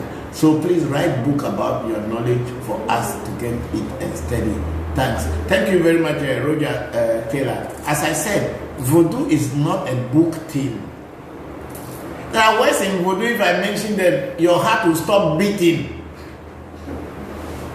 Do you want me to write such things in a book? There are words in Voodoo or mantras in Voodoo. If I mention them, you run into the bush, or you go and take a leash and hang yourself and die. You want such things to be in book? You don't know what is Voodoo. Maybe you are just seeing it as a child's play. The reason why our ancestors will initiate you before giving you a mantra, unlike some systems where people just write mantra in the book and you sit down and you are dreaming, you say you are making meditation. No.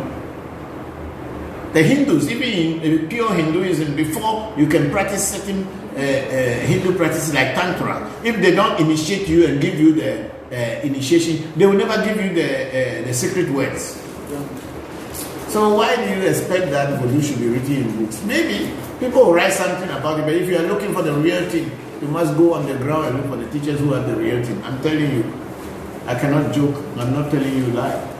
You can read things in book, they'll tell you, oh, Voodoo Hebia, so is this, Voodoo Nibla, or Tombe Nibla, and all this thing. But the real thing, unless you are initiated, they will not teach you. If you see it and see people are doing it and you want to tempt it, you kill yourself. Take for instance the knife, that people take knife and cutting their body and cutting their face. If you are not initiated, and even they mention that word into your ear alone, you will kill yourself. But the moment you are initiated, if you take even a sharp knife and you start cutting your head, it is not going to cut you. How are they going to write those things in a book? No, Voodoo is not a structured system like Ifa, where they have this god, that god, that god, that god. No. Voodoo, somebody in his room, he has only this one. He call it Patak Plana. That one is working for him and he holds on to it. And that's it. You cannot go and write that name in any book anybody will see. But if he calls his Voodoo, the Voodoo will work. You are not showing yeah, we have just camera. Just camera. Because wait, you are just camera. Yeah, that's better. So Senna is also here now. So since they are the revolution, they are the ones himself and Pele who formed the revolution on which I am talking. Even though I am their teacher, I am the one who taught them everything they are teaching, but it is their platform on which I am teaching this because he started it, and then I have to continue to explain more about it. That's why I am always here. Luckily, Senna is in Ghana now for some time, and he came to the section That's why I'm saying you should also come and sit down. And if you anybody or have any question for Senna, you can also ask him. So then Sherry Garden and say, okay, Papa, I've gone back to watch the answer to my question, but I think you didn't get me well. I mean, he collapsed on his way back from the washroom around 1 a.m. No one knows how long. Yes, that's why I was saying that.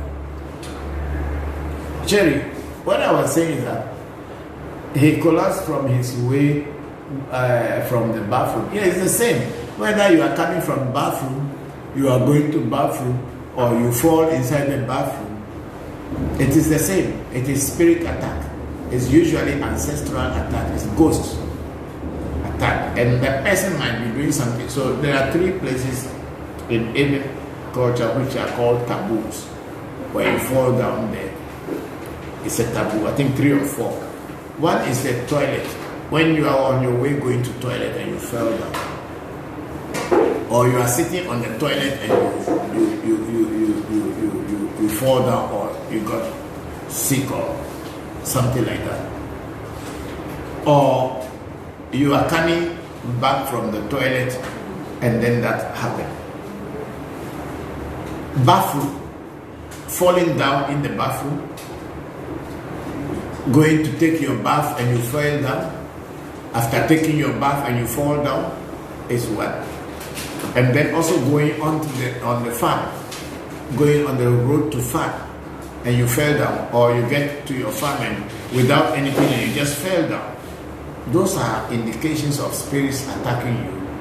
Most of the time they are ancestors.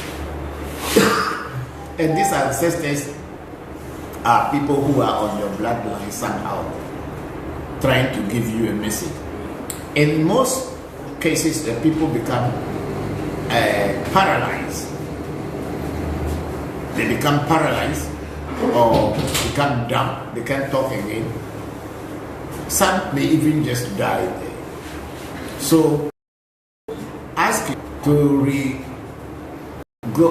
go back into himself and see what is he doing that is wrong. If he is wrong, then such things can be happening. But it's a warning to him, so he should, if he wants to continue or to really know what's happening, then he should do a reading to find out what message the ancestors were trying to communicate with him. So that's what I'm saying. I understood the question, but it is not only inside the bathroom, but even coming out of the bathroom or going into the bathroom, going to the toilet, coming back from the toilet, or in the toilet itself, and then the farm, and then also sometimes at the cemetery where dead people are buried. There, thank you very much, Cherry, and I'm very grateful. Then we have Uchenna Joseph. Hello, sir. Yes, hello, Uchenna. How are you? Thank you very much for joining the live session. And we have Samson Goti again say, thank you, Papa. Thank you to Samson for joining. And then Uchenna Joseph say, hello, sir. Please, how can someone separate himself or herself from monitoring spirit? Which one is the monitoring spirit? You have to break it down for me to know what you mean by monitoring spirit, because I don't understand which spirit is a monitoring spirit.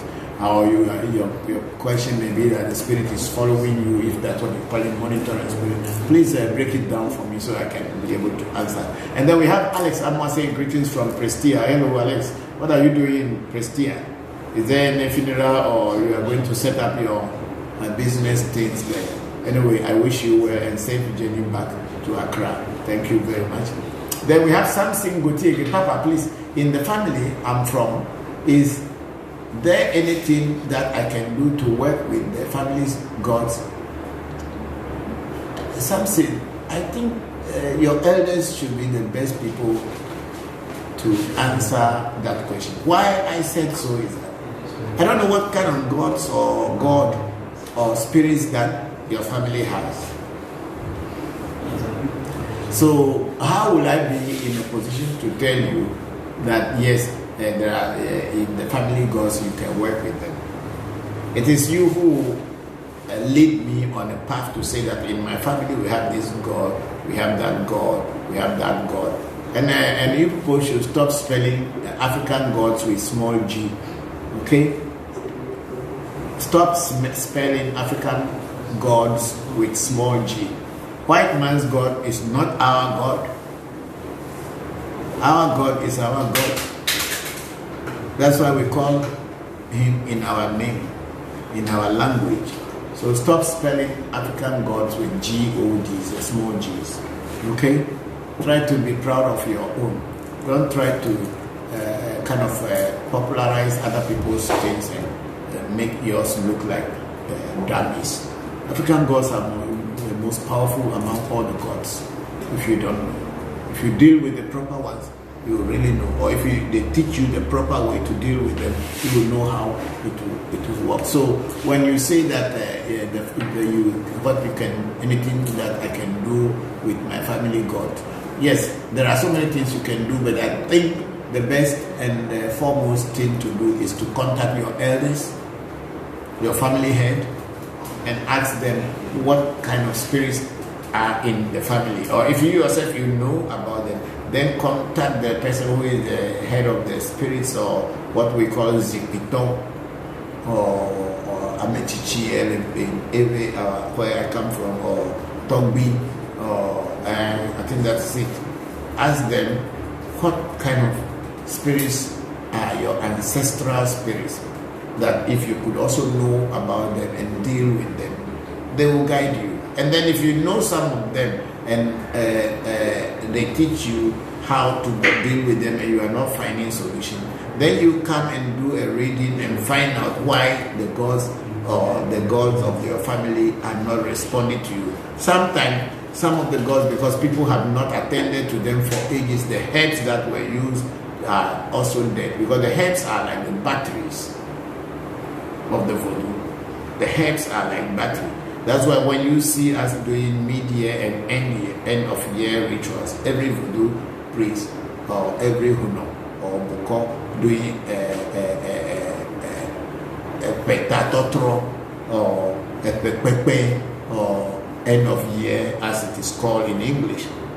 What we normally do is we change the heads of the voodoos. It's like you are recharging the batteries or buying a new battery for your car. When you have your car and you are driving your car with a battery, the battery will be working for you until a certain time that the battery's power will diminish.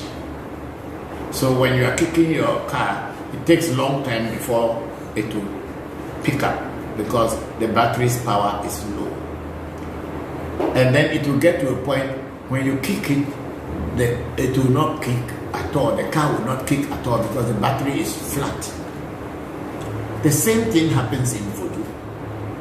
The heads that are put together is what is the voodoo. That's why the Ewe say, Amaenyu. Herbs are God. That's voodoo concept of nature. Herbs are God, because in reality nobody has seen God before, but we can see nature. And when we put nature together, if we put one cassava stick inside the ground like this, in few months, 3 months, 6 months, when you pull that cassava tree back again, you get plenty cassava underneath, and you cook and you eat. That's God. So nature is God. So herbs are nature. So when you put the herbs together with some mantras, you activate it with spirit and bam! Just like when you buy a battery and then you have to pour acid water on top of it to make the battery to start to work. But after some time, that acid water you pour on that battery and all the components and everything inside the battery case are dead. What do?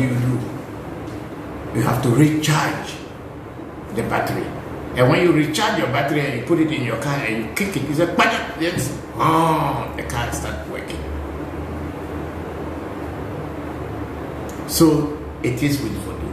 So some voodoos have not been given herbs for so long that the herb that they had been given at the time of your ancestors had already, the power in it has gone, and they need to be empowered again or being given new herbs or like new batteries so that the spirit can work. You can, that battery, that spirit can be there. You can kill animal. You can even decide to kill an elephant for it. If the herbs are not correct, that elephant is just a waste. It's only human beings who eat it. So we are fed as Voodoo is not doing any work because the herbs are dead. Well, if you don't know all the original herbs, But it's possible for you to still add new herbs that were like. You see, if you don't know all the original herbs of a particular voodoo, let's say it is your ancestors' voodoo, you were not there when they built them up. But then that's why the voodoos are the afa or divination is there. You go to that voodoo and ask voodoo, okay, I am sorry, I don't know whether the herbs that you are having are still working. Are you still really alive? The voodoo will say yes or no. Or even to say that I'm not alive, but I'm not dead. So that means you know that the voodoo is still there, but it's no more powerful. Then you can ask the voodoo, this herb, if I put this herb inside you, will you get some power? The voodoo can say yes. If that herb will work with it, you say yes. If it is, you see that herb will not work with it, you say no. So you ask until you get all the correct herb, and then you put it. Like the case of Jokpata, I had been saying. Jokpata was given to some family, and the family got to a point, people said they became Christians. So they threw the Jokpata spirit outside. And rain was beating the spirit for a long time. Then they found out, it's not anything, I'm Jesus Christ now. Hey, don't joke with Vodu. It's not Jesus matter. When you talk Vodu, no Jesus matter. That's why Christians, if you take this small cowrie, you see, this small cowrie, if you drop it in front of any church now, I tell you, nobody will pass that door that day. Even though they say they are worshiping the mightiest God. They will see only this thing. They will be afraid. They won't pass there. But they will tell you that their God is a mighty God. Mighty God, and is afraid of small cowrie. So, look, don't deceive yourself. Be realistic and think serious about your own lives and your own salvation. No one is coming to save you. It is you who can save yourself. So the herbs are what makes the voodoo. Yeah, I knew. It is the herbs that are God. It's the herbs that make God. Because who saw God before? Why did you see? That God is saying, oh, if you don't contribute money to me, I'm going to kill you. If you don't contribute money, you will not go to my house in heaven. Who saw God? Nobody saw God. It's a man. So when they put the ask Afar and Afar agreed, like the case of Jokpata, the same thing. So the people to then the Jokpata, nobody knew where the pot was again. The thing got lost. And then Jokpata got angry and started killing everybody in the family. Anybody who has graduated and is from university and is about to start work, they give you good position in your company that you have been recruited to. 1 month, 2 months, or maximum 1 year, you are dead. And people will say, oh, at your workplace, people are killing you. No, people are not killing you. So they did a reading and then they say, oh, there's a spirit in the family that the whole family had abandoned because the spirit had helped the family at the time when they needed to be at top. And after working for them and they have grown and become successful, they now abandon this thing. They have not even introduced these things to their children. They abandon it and throw it away. So it's the one killing them. So what do? We have to do a reading to find what spirit. And the spirit said, my name is Jokpata. So we have to do a reading. How do we put you back so that you stop killing people? And then the Jokpata showed the herbs. So there are some 5 fundamental herbs that form Jokpata. Without that, you can have any spirit and call it Jokpata. But without those 5 fundamental herbs, it is not Jokpata. You can give any name to any spirit. I can decide to call a kind Jokpata today. After some time, everybody will call it this one Jokpata. But the herbs in Akai are different from the Jokpata. So when it was, we reformed Jokpata with those herbs, then the spirit became active again and stopped killing people. And now the family agree that they will be doing the necessary things so that their family can continue. And if they decide not to teach their children, it's not my matter. Me, I'm teaching my children what I know. So when you go to your family and you ask what spirit your ancestors have, if you don't know them, go and do a reading. Definitely they'll teach you. The voodoo doesn't die, it's a spirit, it never dies, so it's always around. So it may not be strong enough to protect or do things, but it's always around. Like you have a dog who is defending you or protecting you in your house, and you don't give it food, don't give it water for a very long time. The dog can be there, but when people pass, it cannot even bark, because it doesn't have the strength to bark. But it's a dog. It's still a dog. It's still a dog. Yeah, it's still a dog. Cannot bark, but it's still a dog. But if you start feeding it and it becomes strong, you see that before somebody comes and says, oh, the people become afraid. So that is what it is. So, Guti, please, you should go back and find out. And then I'll go to Roger Taylor. He came before the top, is he not? Okay, then we have Hades Yugin again, saying, Baba, I'd like to ask, is making pact with spirit selling your soul? There is nothing like making pact with spirit. Those are all European Kabbalah and European this. Nobody in Africa, we don't make any pact with any spirit. I tell you, at least what I have learned from my father, my ancestors, there is no pact making with any spirit. What will make you to make a pact with the spirit? Question, what do you mean by pact? What's a pact? And the pact making, I understand, is that you go and tell the spirit, do this for me, and then I give my soul to you. There's nothing like that. You can make a pledge. There's nothing like that. These are all fantasies that people have written. Which pact? My ancestors have been working with spirits for how many thousands of years, and we have never heard about anybody making a pact with anything. Give your soul. If you make a pledge to a spirit that, okay, spirit, I am making a farm. I want my farm to be successful. I want to have a good harvest. I want no. Why is the question? Don't move it. There's a top. One more up. I kept telling you before this thing that until I finish answering a question, don't move it. No. You are going. It's not there. Calm down. See, because you didn't know what I was answering, you just move.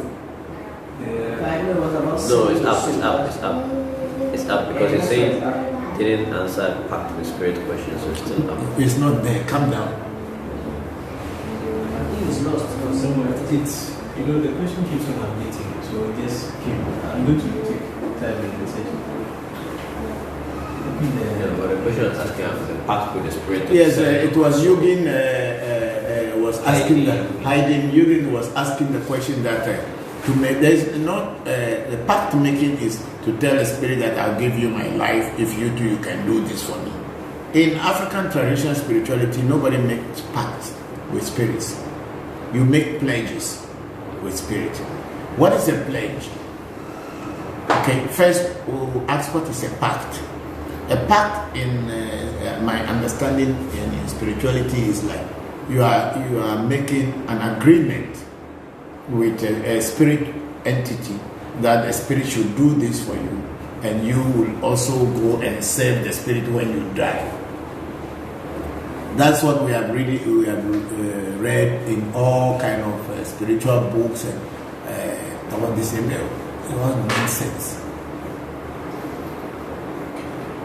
So making a pact is to make an agreement with the spirit, and even in some books they say you have to write, you have to sign it with your blood and all kind of things. I mean, Voodoo is not on that path, and I thank God that that's not the path that I have gone through, and that's not the path that I am teaching.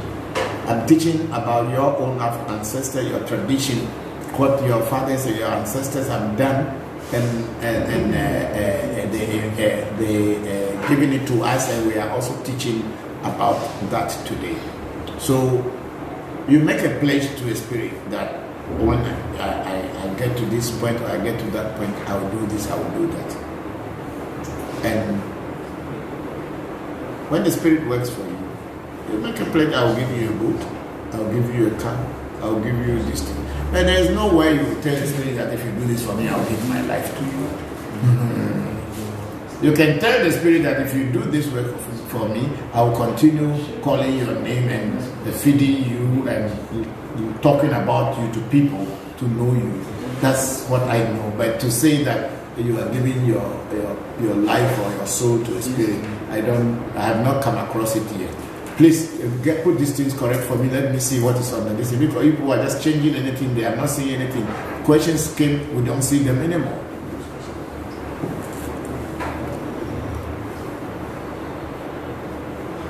Is that all? There were so many questions that were there, I was seeing. After a while, the questions. You know, what happened is that the people will complain that you didn't answer my question.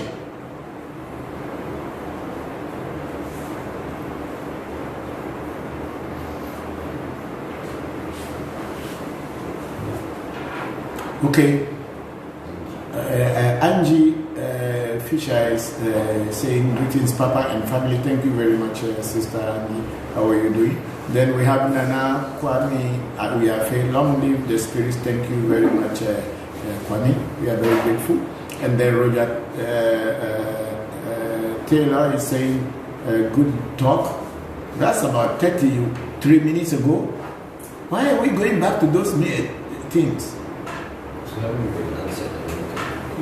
That's why I was saying that the questions are there. After a while, their own systems are created so that we can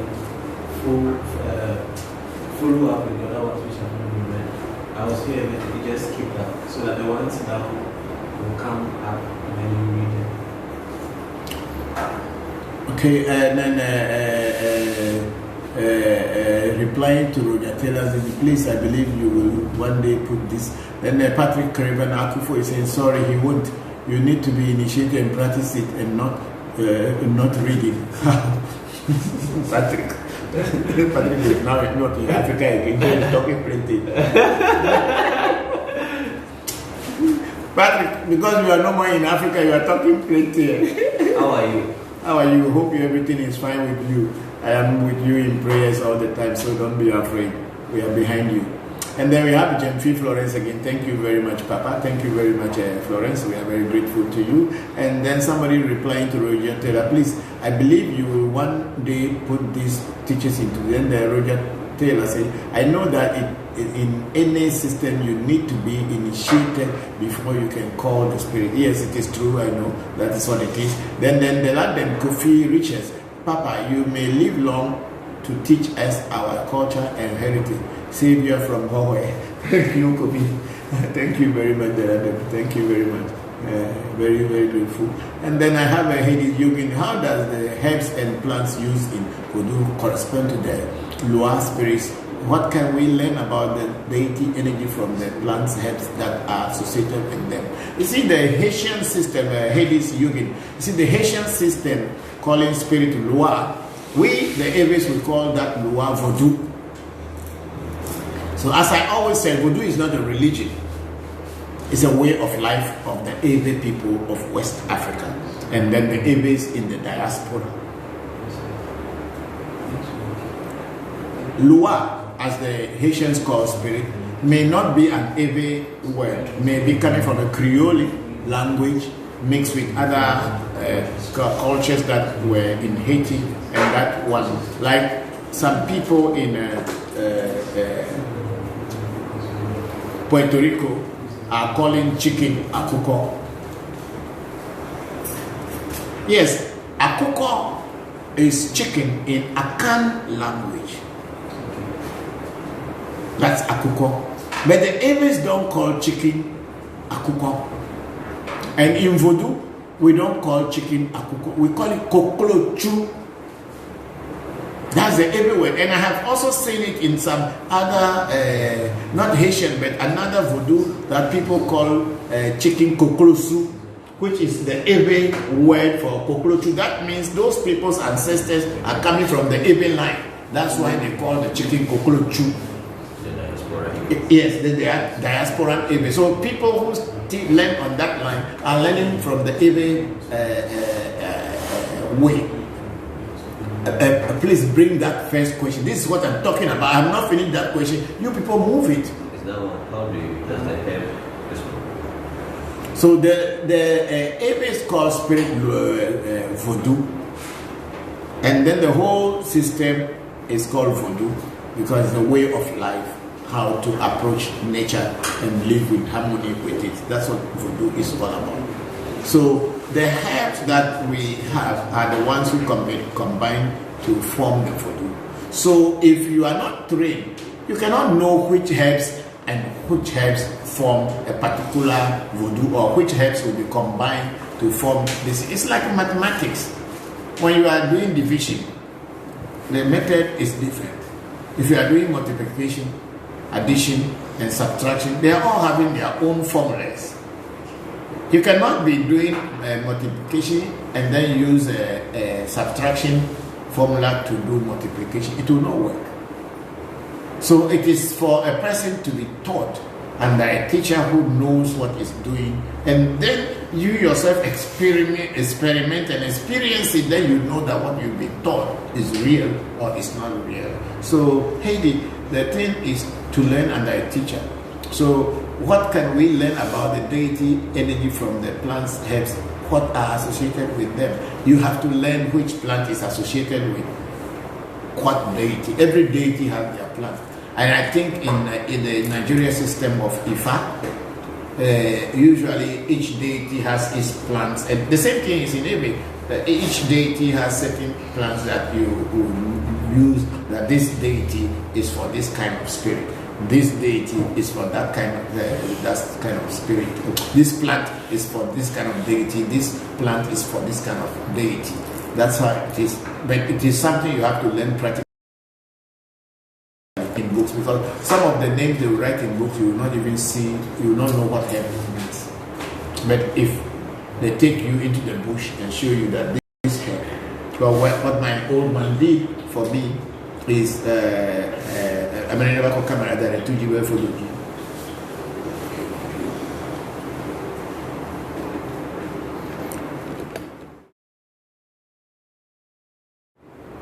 Can you bring it nearer in your this thing? Is it okay? Yeah. What my teacher taught me was that he took me to the bush. And not one time, not one day, many times. And then he would tell me, okay, this herb, have you seen it? I say, yes. Okay. Pick it. Can you remember it when you see it again? I say, yes. This herb does this. Try to smell it and know how it smells like, so that can register in your memory. So you know the smell of the herb as well as the physical texture of that herb. So when you see it next time somewhere, you remember that this is the herb that goes with this deity and this that were kept.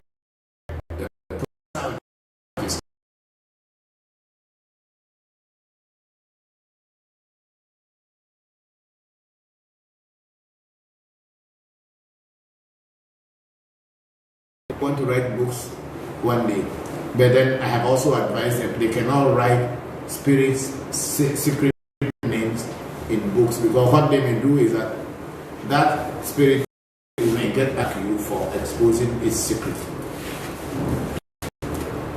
So you can write book and tell people everything about Vodu, but you can't give them initiation inside book. So hey, that's what it is. So if you want to learn, then it is going to be a one-on-one this thing, and you can be outside, you can be far away. If you want to learn those kind of things, then I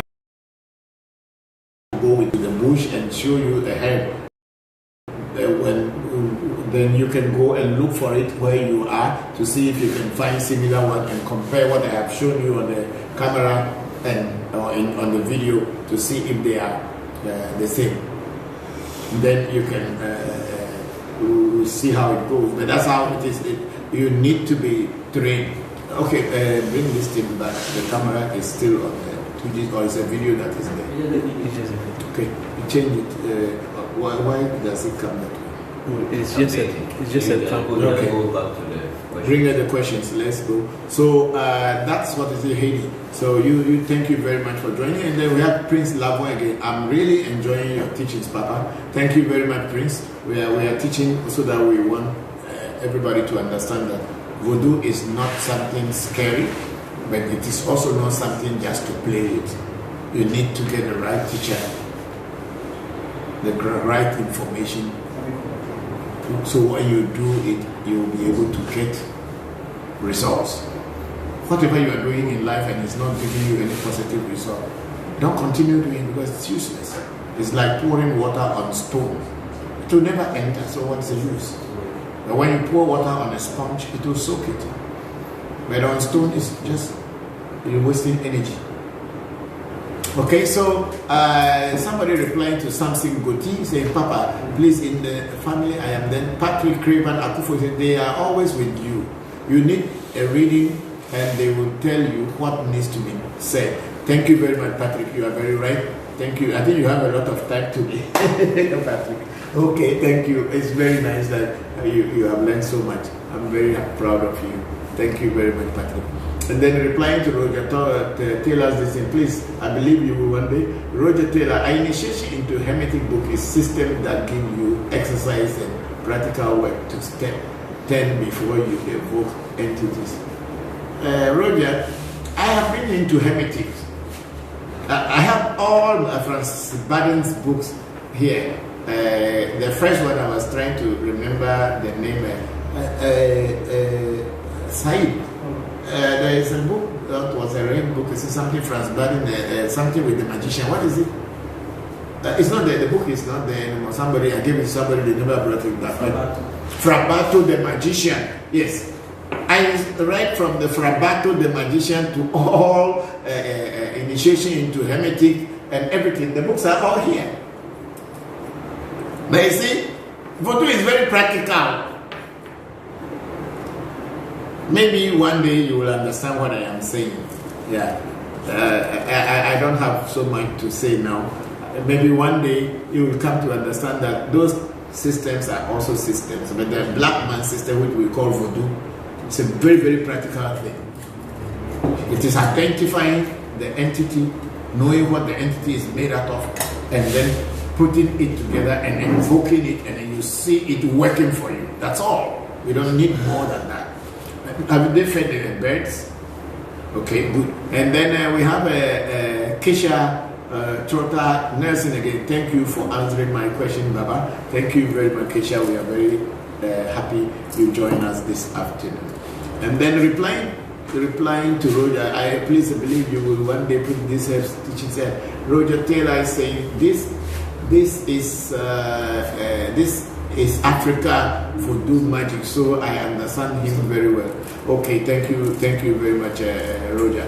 Thank you. We are teaching about African traditional spirituality. What do you want to do with that? We have to go on a break to make a few changes. The battery is So about to die. the battery of this phone. Yeah. But you should just connect the charger. We can do it, but we just don't want to interrupt. Okay. So then do it. Then hold this one and I'll.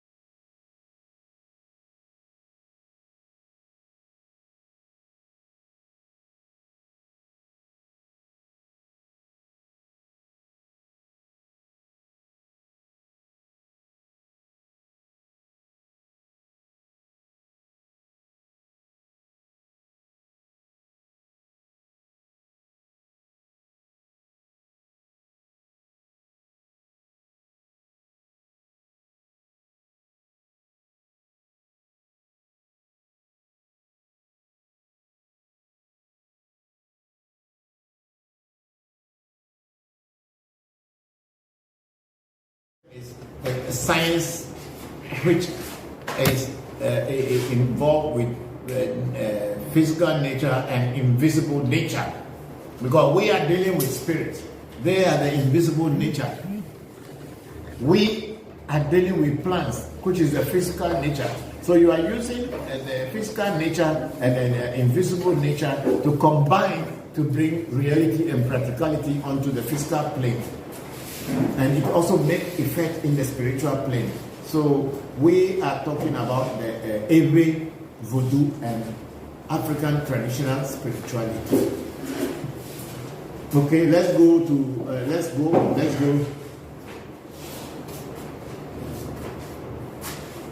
That one is Roger Taylor's this thing has been already read. Then Haney Yagin again. Are there still only 256 Vodu in Afa? Yes, there are only 256. That's how ways it has been. There's not going to be any change. It's a system that has been. It's just like whether you are asking, there are only 23 letters in the ABC. Is it 27 alphabets in the ABCD? Yeah, it's the same. It's always been the same. There's no changes, or whether there's only numbers are 1 to 10. Yeah, they are only 1 to 10. The rest of them will be adding either 1 to 8 or 0 to 8 or the other figures to it to form whatever you want to form. The basic letters are from 0 to 9. Finish. So is the practice growing and evolving with the time? Where is it? Is the practice growing and evolving with the times? If so, how? Yes, of course, the practice is growing and evolving with time because people are into technology. When the people were writing the what do you call it? This internet and the information highway, and we are doing all this thing. And when they say the Oracle came as a software at one time, Oracle, is it a search engine or whatever it was, Oracle. What does it mean? They are talking about the binary system of the Ifa Odus. Take the camera and show them. Somebody should come and take a camera and show the Ifa Odus that are on the board. You have to take it closer to you.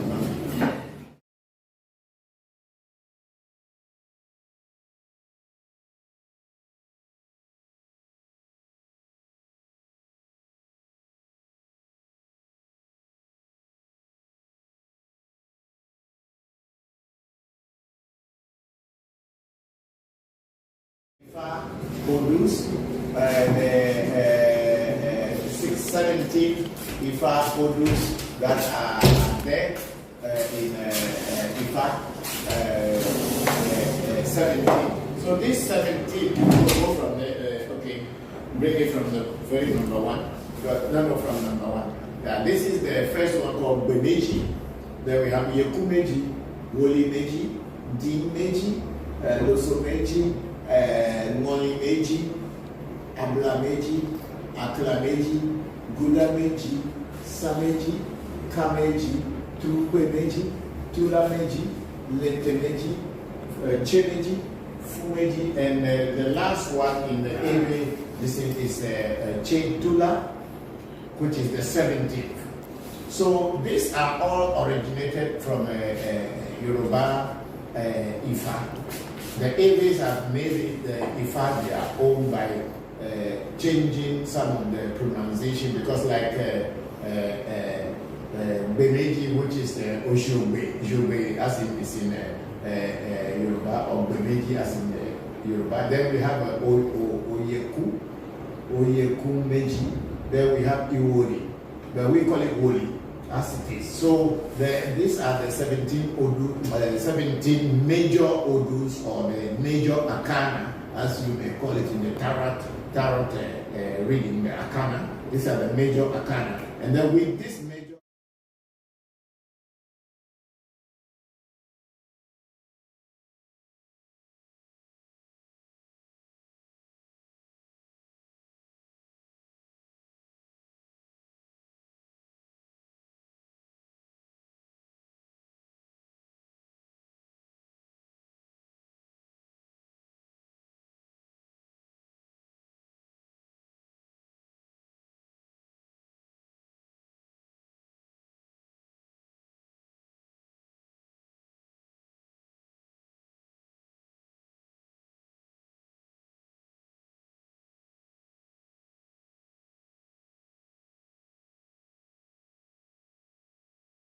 And then go back to the questions and let's see.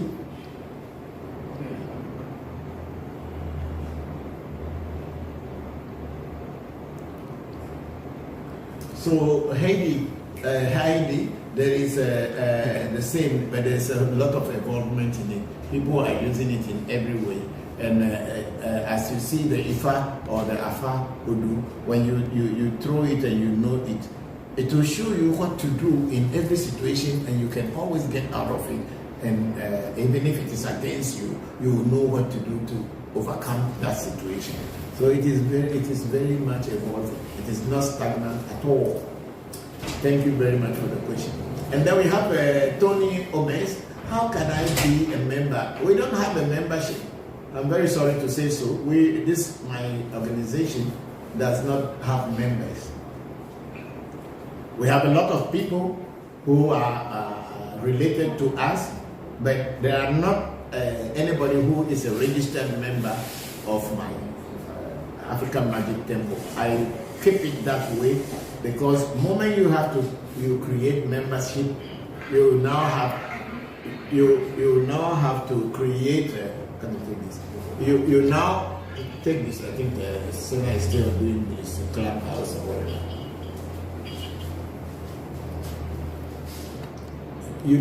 Once you form members, you now have to find leaders, and you have to find deputy leaders. And as time goes on, people will start to compete and have competition with one another, even if they are not to the caliber of a real spiritualist. So long as they have been put in a position, people will start to fight over that this is me, and then they start to wear certain kind of clothing to deceive people that they have spiritual power, which you can see in all spiritual organizations. People wear certain clothes, and some wear very big clothes and whatever, just making people to think that they have spiritual power. In reality, they have nothing. It is all that they have is their clothing.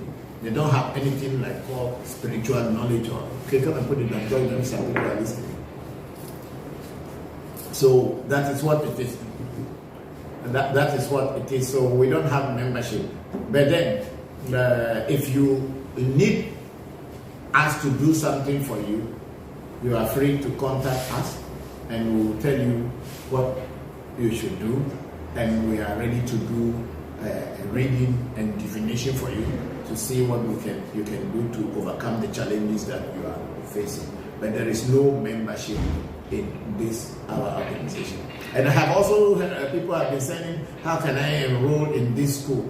This is not a physical school that you are come to a school ABC, morning, evening, and all this thing. It is a one-on-one kind of training. Like what we are teaching now is also a school. You can learn much from interacting with us by asking questions, and that is how you will be able to learn about your own tradition. So it's not a school where we bring you into classroom, but that doesn't mean we also don't teach people. People come and get initiated into spirituality, and they channel their own path. We guide them, and they are on their own, and they are doing their own things. That's how I look at life. I'm not here to become a boss over anybody or to become a master over anybody. I'm here to teach and teach everybody, every individual, to learn how to take care of their own life. That's the reason why I set up African Magic Temple. It is not an organization where we want to be your bosses and you come and worship us and think that we are God. We are not God. We are just human beings like you. The only difference between ourselves and you is that we have learned a lot around the world. That's all. And then we have someone here called Ras Dagi Ambani saying, watching from Kenya. Thank you very much. Abari Gani. Thank you very much. And then we have Latif Deganus. This happened for my own door. We take him to the hospital. The next day, he's dead. Yes, I think Latif Deganus is replying to the person who said the brother fell after leaving the bathroom and went into coma.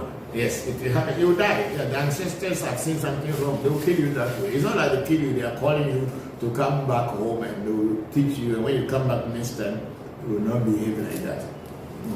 So Yeah, we have Eddie's Yugin again. Did it answer my question about making pact with spirit, Baba? Yes, this is what I was talking. Did you people see now? That the question just escaped because the system of the Facebook is updating itself, so that's why I was about to answer it. So your question about a spirit pact. In Voodoo, there is no pact with any spirit whereby you are going to sell your soul to any spirit, as people usually say it in Kabbalah and in other spirituals, hermetics, or whatever.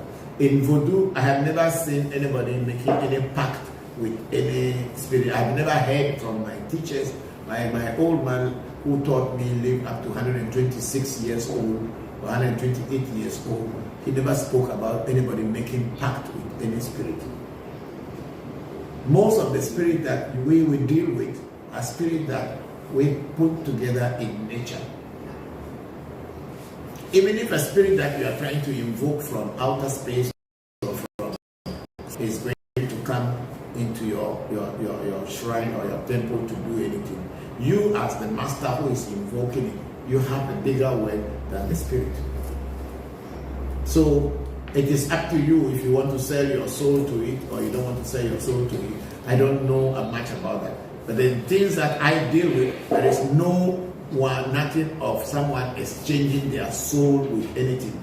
Sometimes I think those are more of comedy and movie things than reality in spirituality. I've been inside this spirituality from the age of 12 and I'm now 62 years old, which means at least I've been here for 40 plus, 50 plus into this spirituality.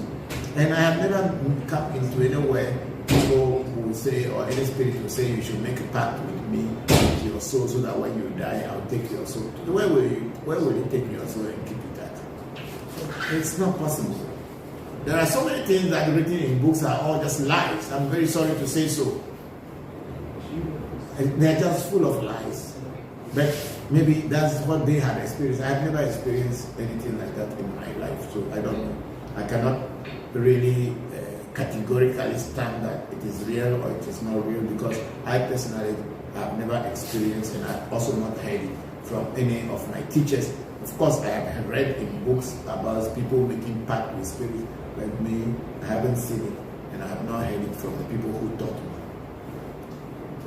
physically. Then again, we go to Ruby DC. Papa, what about we the Gas? What do you mean by what about the Gas? The Gans are the Gans, the Yorubas. Okay, let's say the Yorubas, the Gans, the Ewes, or the Gan Adambe. They are the same people. The same people at one time in their history. They had interacted with one another, or they had been together as same people before they're breaking away as everybody migrate to different parts of the world. That's what it is. But the Gans, the Ewes, the Ga Adambes, the Anejos, the Yorubas, they have almost a common root. That's why when you look into the Yoruba language, there are ways that the Gans use, the Yorubas use the same. There are words that the Yorubas use, that the Ewes use the same, the Gans use the same. So we have a very common ancestral root, I believe, very strongly. I'm not here to prove how, but from our language, there's so many things that are very common. Unlike the Akan language and the Ewe language, the Akan language and the Gan language, the Akan language and the Yoruba language, there are totally different in them. But the Gan, Ewe, and Akan, Ewe and the Yoruba, they have a very common root. Okay, then we go to Hades Yogi. Nkisi relevant in Voodoo. The Nkisi is also spirit, but then the Nkisi is the word of the Eastern African. It has nothing to do with West Africa. In West Africa, we don't have anything called Nkisi. The Nkisi is more of the East Africa, or I believe so, but it's not relevant to Ewe. The Ewe doesn't have anything called Nkisi in Ewe Vodu. If it is in other parts of Africa, yes, I can think so. Whether Nigeria, whatever, but the Ewes do not have any word called Nkisi as referred or compared in Vodu. But I think the word Nkisi, I have heard the word before, but I think it has to do with spirits or ghosts, whatever it is. Yeah. So you can break it down for me. But then it is not an Ewe word, so it may not have any direct relevance in Vodu. But so long as it's a spirit, spirit means Vodu, and Vodu means spirit. So Nkisi, if Nkisi is spirit, then it's also Vodu. Okay, then we have Latif Deganus again watching from the USA. Thank you very much, Latif. We are very grateful. We have Toby Menuhati Kamaata Bokor. Greetings, Toby Christopher and Senna. Thank you very much, Toby Menuhati Kamaata. How are you and how is family? Hope that everything is going on well with you. My regards to everybody. Thanks a lot for joining us. Then we have Ruby Dizzy again. Papa, what about the Ga gods? Okay, you're talking about Ga gods. The Ga gods are also gods for Ga, because the Gans have the name of God in their language before white man came, before the Arab man came. So who say Ga gods are not gods? They are also God for the Gans. And the Gans call upon them and they work. But if today your people don't want to acknowledge them because they are going to church, it is up to them. There is no God that has got the name, the spelling with small g. It is a white man who came and told you because he is superior to you, his God must be spelled with capital G, and your own should be spelled with small g, just trying to tell you that you are lower than him. So don't, that capital G or no capital G does not exist. God is God. There's no capital or no small. Call your God name of God. Do you think when your ancestors were calling God, were they saying that the God they are calling is a small God, or is a small capital, or is a small G? It is just God. When they say Nyami, do they say it is a small God? And the white man will tell you your Nyami is small because his Jehovah is big. If Jehovah is big, why is Jehovah with the people because people are still dying?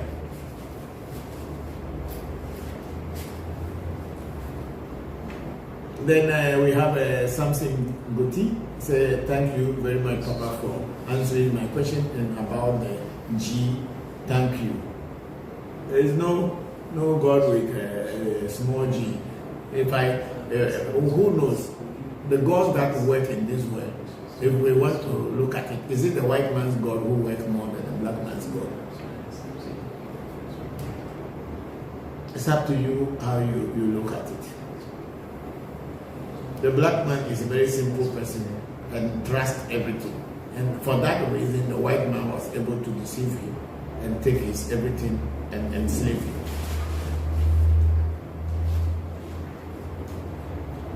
That's why people are here as we are. In my language, the white man is called Ewe Vodu, which means a cunning dog. A dog that will pretend not to bite you, but it will bite you. It will be so cunning.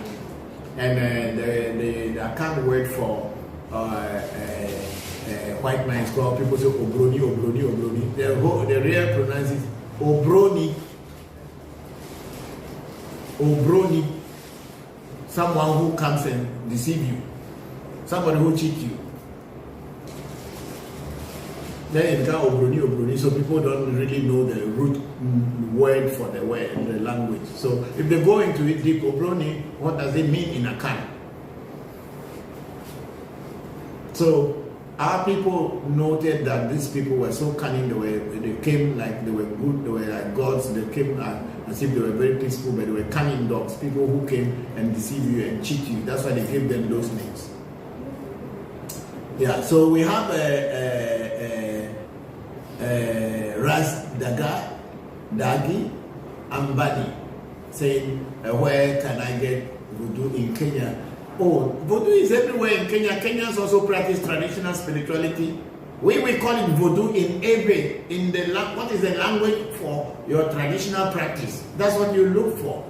There is no Voodoo in Kenya. The word Voodoo may not be there, but there must be a name in Swahili or Kiswahili or in any of your dialects. In every ethnic group, they have something, the name they call their traditional practice. So that's what you look for, not looking for voodoo.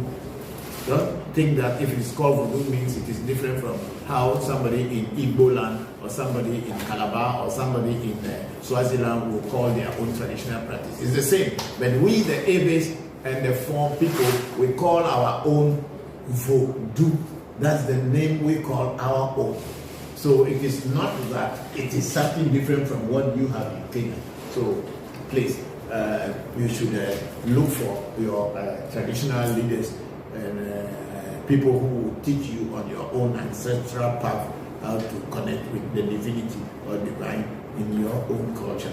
Thank you very much, Ras Dagi Ambani. Then we have Madu Steven. Peace and blessing. Ashe, can someone have the veve of a deity tattoo on the body? That's up to you. It's your body. If you want to tattoo it, if you want to buff it, you want to do whatever with your body, it's your body. We don't do that in our Ewe land. It's only people who are in Ewe that they kind of, it's not, they will not say tattoo, they cut your body and put certain things to mark certain kind of marks on you to tell people or to show others that you are Ewe, you are related to Ewe. We don't tattoo people's, we don't tattoo voodoo these things on our body. People in Thailand do that, but we don't do that.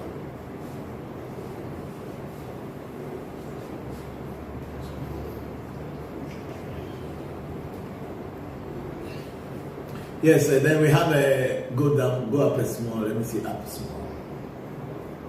Mando Stevie says peace and blessing. He was asking the question of the deity tattoo on the body, the level of a deity tattoo on the body. Okay, I mean that's up to you. Then we have Togbe Eze Eric. Togbe, good afternoon and thanks for your message. I need your number, please. Our number is already there on our Facebook page. When you go onto our Facebook page, Togbe Eze Eric, you will see our number there. Then we have Hades Yogini. When we consume the herbs of the deities, are we at that time invoking their energy from within? Hades, you see, the point is that human beings eat herbs or plants. We eat plants. We use whatever we are eating is what empowers our body to keep us alive. When sometimes these same herbs, we combine them and bind them into what we call talisman or tila, or in Ewe, the word for talisman is called sebe. We combine them and put them into a talisman or into a sebe or woba.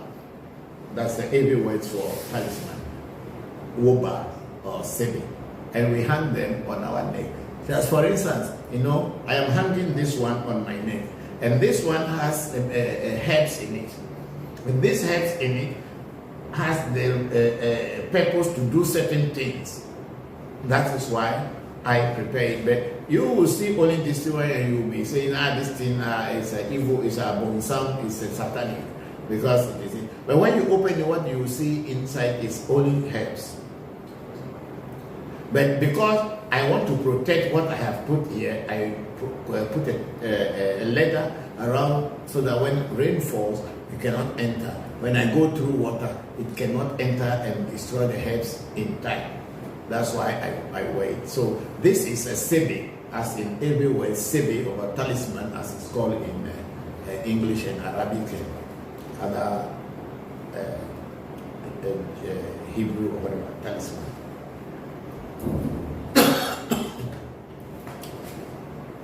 So we eat some we mash them and bath, some we prepare them as medicine to drink. Please let somebody take this thing from here. Kinsena is pointing.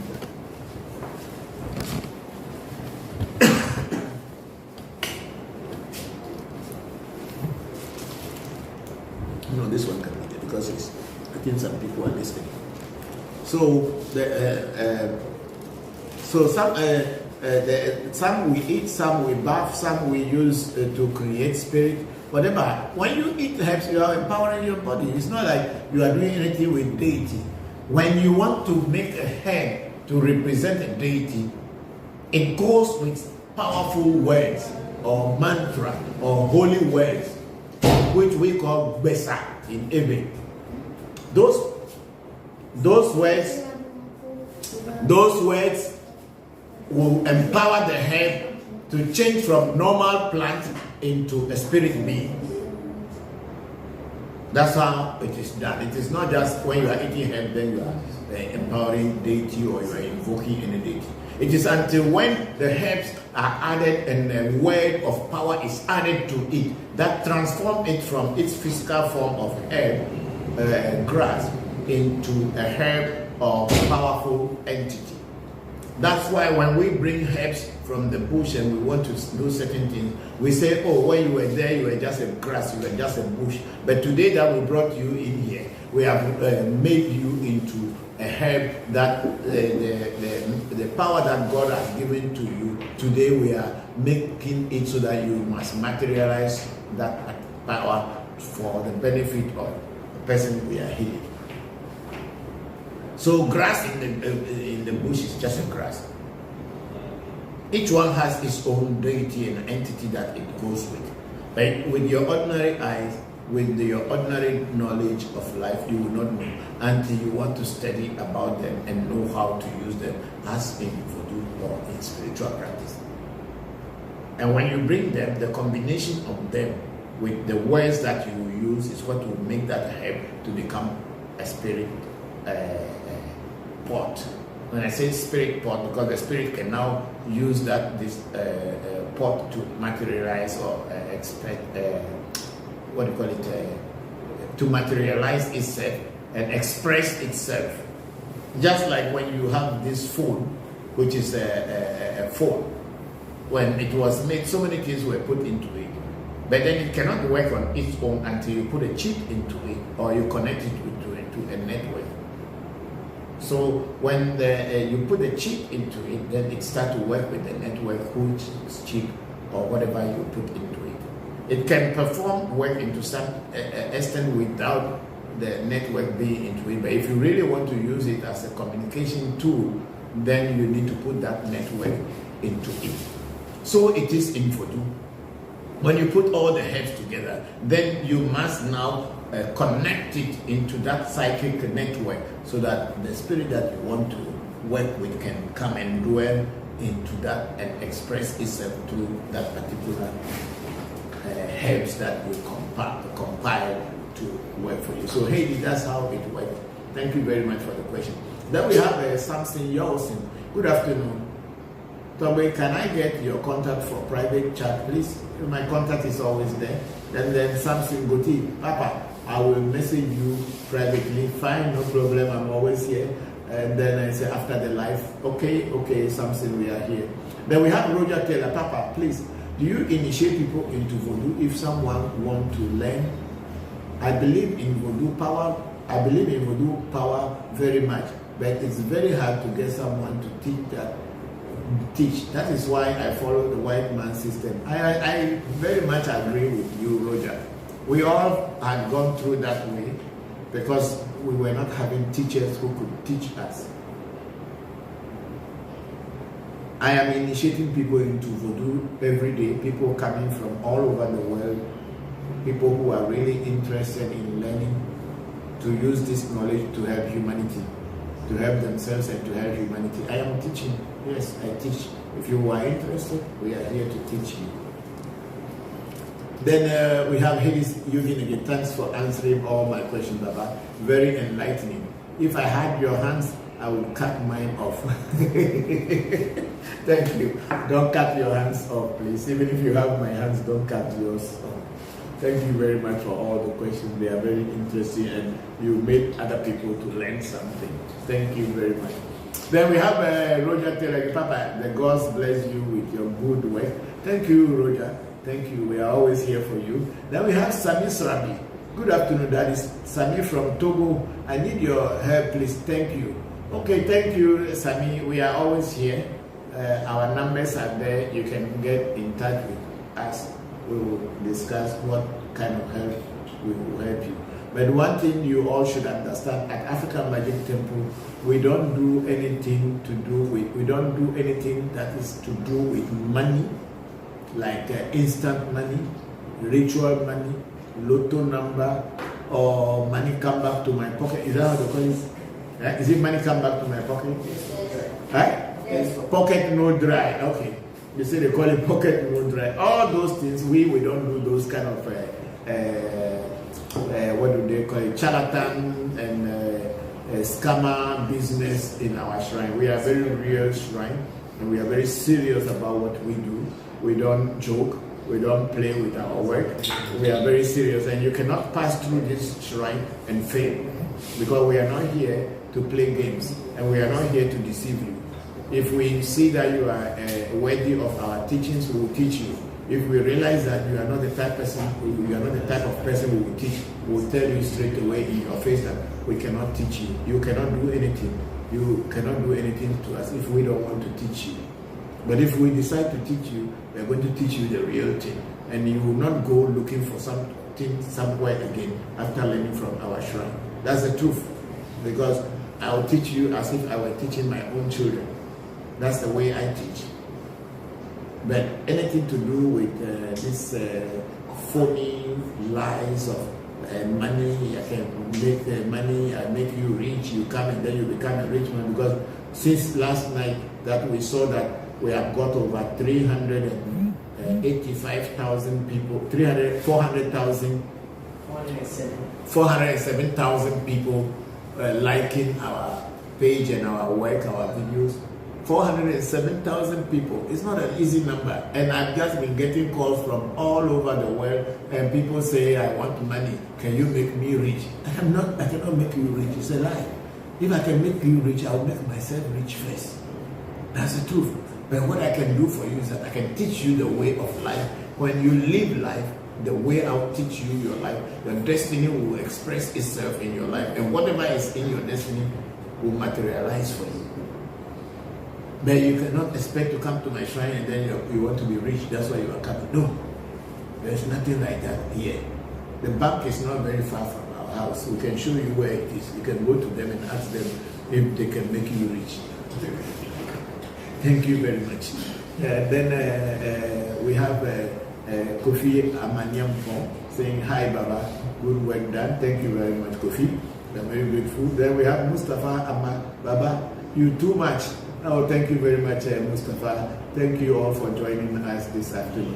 Then we have Bokor Menuhatit Kemaata. So how do you personally determine when to use the mirror? When you mirror and when to use your gumaga? It's all up to me. There are certain kind of works that the gumaga cannot do. Not that gumaga is limited, but there are certain things as far as we use the gumaga, there are certain things we know that the gumaga cannot do and be able to pinpoint the things directly. And when it gets to that point, then the mirror comes in. That's how I work with my spirits. There are certain things that Gumaga will always get the information right for me. But when it gets to a point where I need to get some direct answers and clear answers, not stories that will explain the situation. Where I don't need stories to tell me the situation, and I want to get to A to A, B to B answers, I use the mirror. So that's it. The mirror is very, very deep. I don't really use it very often these days because I want my children to be very versatile in Afa. Because not all of my children are given the sixth sense like I was born with. So they must start from somewhere and slowly, since they are my children, they are also going to develop that sixth sense anyway. But it will take some time. They have to be on a certain path for some time before it will come. That's why when people ask me, can you give me the third eye? as if it is a biscuit you go to shop and pay money and they give you and then you put it on your head and then you start seeing. It's not like that. It's not like that. No, I must be very frank and sincere with people with such kind of desire. They want to see. To see, you have to work hard for it. And then Menuhati he corrected versus the mirror. Yes, that's what I explained. When to use the mirror and when to use the gumaka. Because my mirror is very perfect. It's very, very, very perfect point to point. But I don't use it very often because I don't know, maybe it's also out of respect. I don't know, that I don't always just go into the mirror for every little thing. But when it becomes necessary, I go into it and I always get the correct answers too. Then we have a rich royal army. Put the Ghana flag there. Is it Ghana flag? Oh, thank you, rich royal. Yes, we are the nationalists. Thank you for joining us this afternoon. Then we have Christian Drosy T again.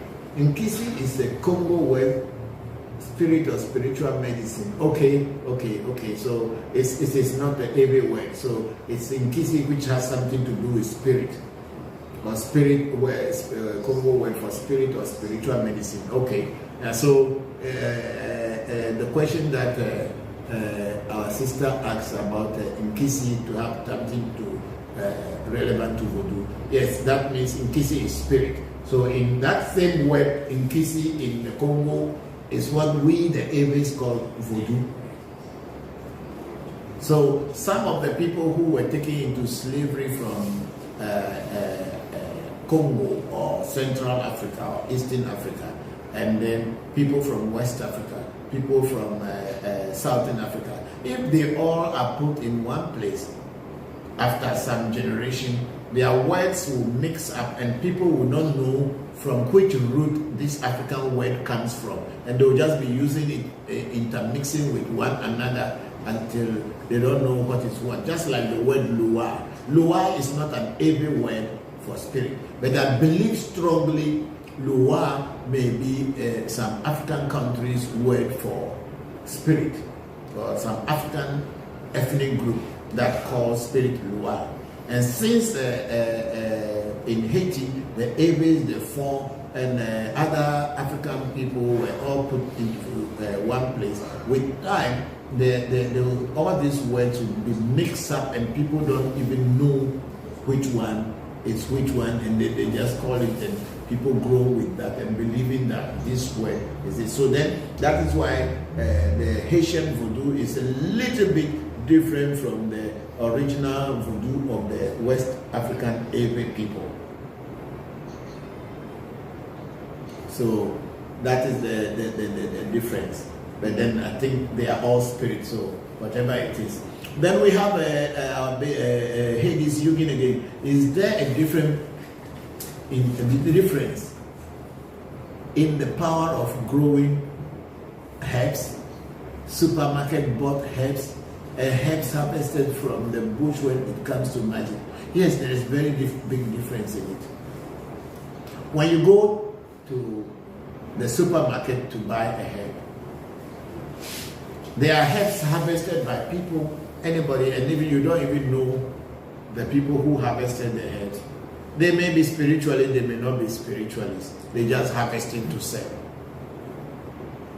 Of course, when you grow your own herbs, if you are spiritually and you are spiritualist and you are growing your own herbs, you are growing them because of the spiritual knowledge you have about that particular herb or those herbs that you are growing. And you know what they do or they will do for you. For that reason, you are growing them. And the herbs also know that you know about them, that's why you are growing them and you are taking care of them. So when you visit them and you harvest them, they are with you. The spirit behind the herb is with you because they know that you nurtured them because you know about them and you respected them. That's why you brought them into your house, into your environment, into your enclosure to be able to look after them. Then the third one is the wild herb in the bush, which is just growing by nature and nobody is actually controlling it. To such herbs, when you go, before you harvest, there are certain rituals you will do to the herb by paying homage and also begging the herb that you need it to come with you to do certain things for you. By doing that ritual or paying the ritual of paying homage to the herbs know that you are giving them the respect, and they will come with you and be able to do the work you want them to do for you to achieve success. So, Haiti is saying, I'm in Louisiana in the US way. By the way, thanks to Baba. So yeah, you know the Louisiana is the home of Voodoo in the US. So you are really, you know what you are doing and you know the questions to ask. I'm very grateful. You have opened a lot of people's eyes, and by doing so, I think you are helping a lot of people. And I don't know, maybe from the questions you are asking, I may assume that you are an initiate of Voodoo, or somehow Ifa or Voodoo. You are an initiate. I don't know what they call it, a Songwe or whatever you call it in Haitian medicine. Or you can. I think you seem to be someone who has knowledge of the practice. Thank you very much, Haley.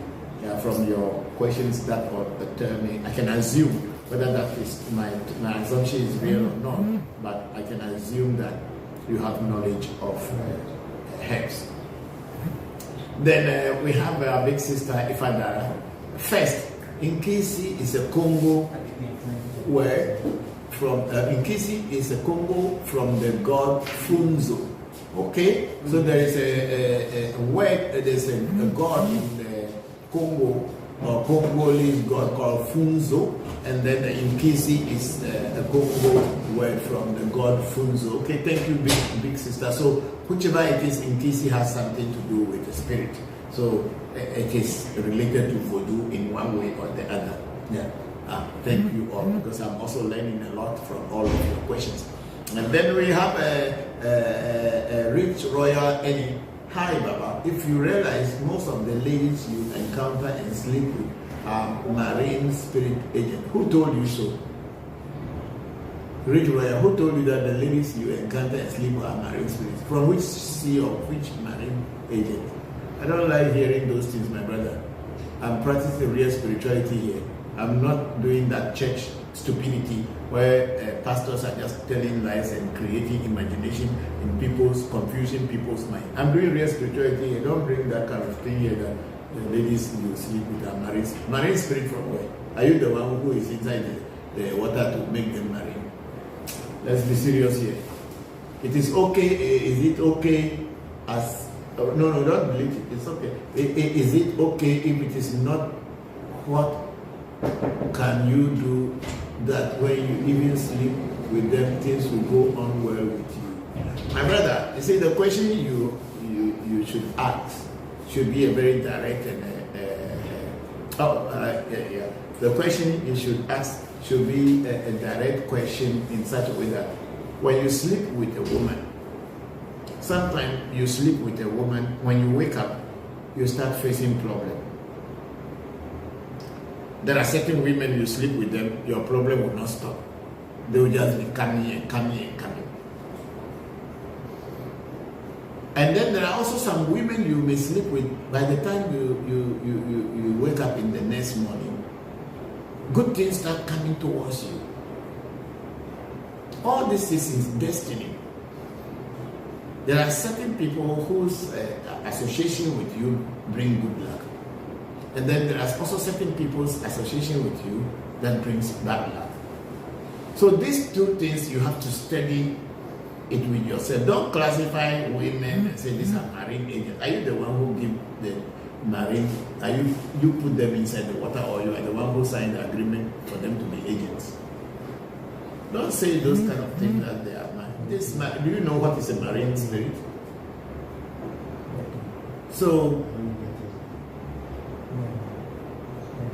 So what you do is that steady yourself and then find out that when you are a man and you sleep with a woman and you have this bad luck coming, try it again, and if that continues again, then you know that your association with this particular woman is not good. Same with women. If you are a woman and you stay with a man, and then when you get up, instead of things going on well for you, the interview that you were supposed to attend and get a job, they tell you that, oh, we are sorry, we have found somebody, so don't come. And then you try again next time, maybe you were supposed to, somebody promised to give you money, and you were expecting that money, and then after sleeping with a man, you wake up and the person says, oh, things have not gone well for me, so I'm sorry, so I will see you next week.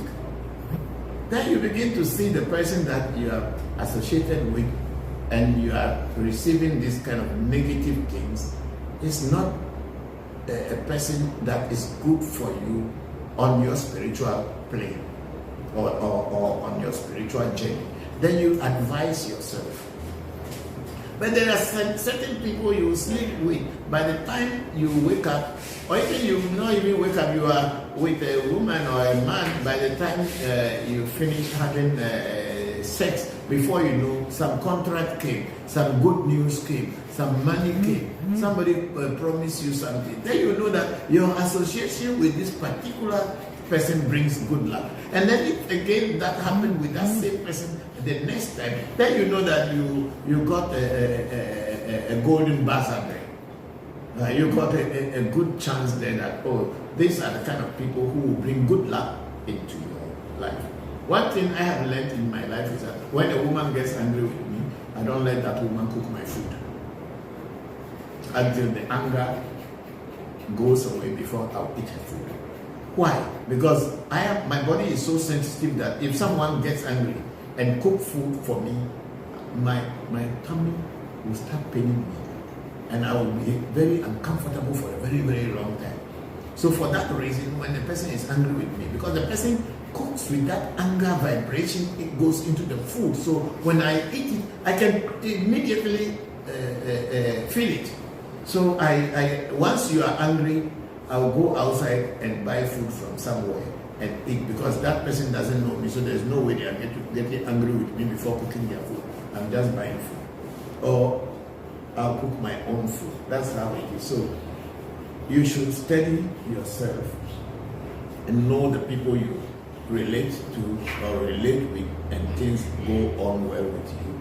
And the type of people that when you associate with them, things don't go on well for you. Then you know yourself. Sometimes even our husbands and our wives in the house could be the same person, that even if you make love to your own husband or your own wife, by the time you know there's a very important thing that was going to come into your life, you just vamoose, just into thin air like that. Then you know that even though this is your wife, but this woman at these certain times, her mind is not on your line to make you progress. Or this man is not the kind of man, when you are with him, you will progress. These are things that it is said that you should know yourself. Study yourself and know what is good for you and what is not good for you. Thank you very much with that question from Rich Royal Ed. Thank you very much. But then that marine thing, take it out of your head. You don't know, before, when Africans, pastors didn't know that wig was a fiber. When women wear wig or this straight hair, attachment, is it attachment they call it? Attachment wig. What the women wear, and they want to look like white women. Weave on and all kind of things. What was our pastor saying before? He said, that hair, they went and got it from Manuata in the water. You see how stupid our people are? Those things were produced from the fiber, from plastic and all this in the factory. But since the pastor who is teaching you the knowledge and mind is so small like that of an ant, They say, oh, it is from the marine spirit. They brought this thing from marine spirit. So now all pastors, they put things on the head of lady pastors, they put things on their head before talking God's matter. So where is the marine matter again? Where is the marine matter again? You see, the stupidity of these things have been too long, and our people keep deceiving and worrying others with that kind of stupid thing. Let our minds and eyes open so that we can see reality from lies. So Rich Royal, that's this. I don't know anything about marine spirit or no marine spirit. There are spirits of water, there are spirits of the air, there are spirits of fire, there are spirits of the wind, the spirits of earth. There are all kinds of spirits in the 5 fundamental factors that make life. There are spirits in them. Each one has its own spirit. So don't let anybody tell you that women are agents of marine spirits. How do you know? Okay. Then somebody was replying to Togbe, Togbe, good afternoon. And then what is it? You both gave the number. You wanted to have my number. Good. Then we have Roger Taylor again. Thanks for your knowledge, Papa. Thank you very much, Roger. I'm very grateful. You know, I have been on your path before many years back, and I have never found anything in it. That's why I left it, and I came back to my ancestral way. And from this way, I've seen life, I've seen reality, I've seen truth, and I have seen that hypocrisy is too much in the other ways that people pretend to be. People wear Buddhist clothing. Africans are now wearing Buddhist clothing and closing their legs and say they are Buddha and all this. I mean, there's a stupidity. Your grandfather's things are there, you left it and say you are wearing Buddhist clothing. The clothing is not anything, there's no power in it. Let me tell you, the truth is that there's no power in it. You can sit there and do meditation for how many hours? You won't get anything. Even you can't see an ant passing through a crystal ball. It's only the clothing you use to deceive people. People think that by wearing that clothing you are powerful. You are not. I have been in countries around the world. I was in India. People die. I woke them up. I was not even to this level yet. Even my masters, my teachers who were teaching me could not do it. They could not do it. I was in India, I was doing magic. My spiritual masters were saying so many things. I even came back to Ghana. So many famous spiritualists will say, oh, which motia, which dwarf are you using? I'm not using any dwarf.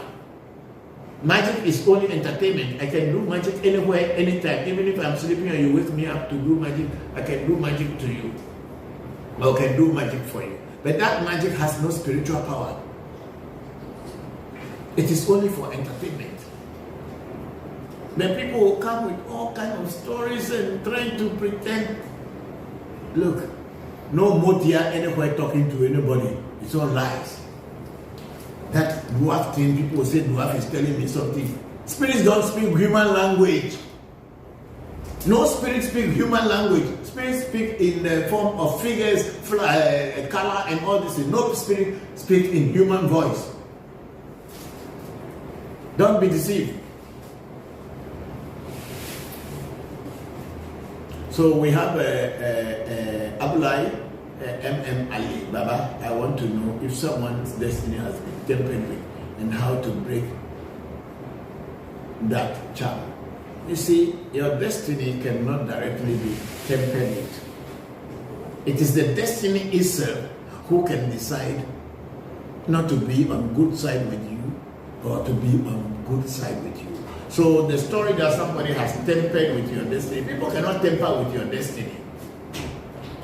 It is that in every human being, when we are born, we came with our destinies into this earth. And destiny has got a positive side and has got a negative side. Just like the creation that we are living in, we have night and we have day. And then we have good and we have bad. So destiny comes with you into this world. And when you are dead, your destiny is the one that is going to go with you. Sometimes some people come into this world, their destinies, the negative becomes stronger than the positive. And they only have bad things that are happening in their life. Everything that they are doing, they don't get success, or they don't achieve success in it. Not because somebody necessarily tempered with their destiny. When your destiny is very strong, anything that anybody will send to you cannot affect that destiny.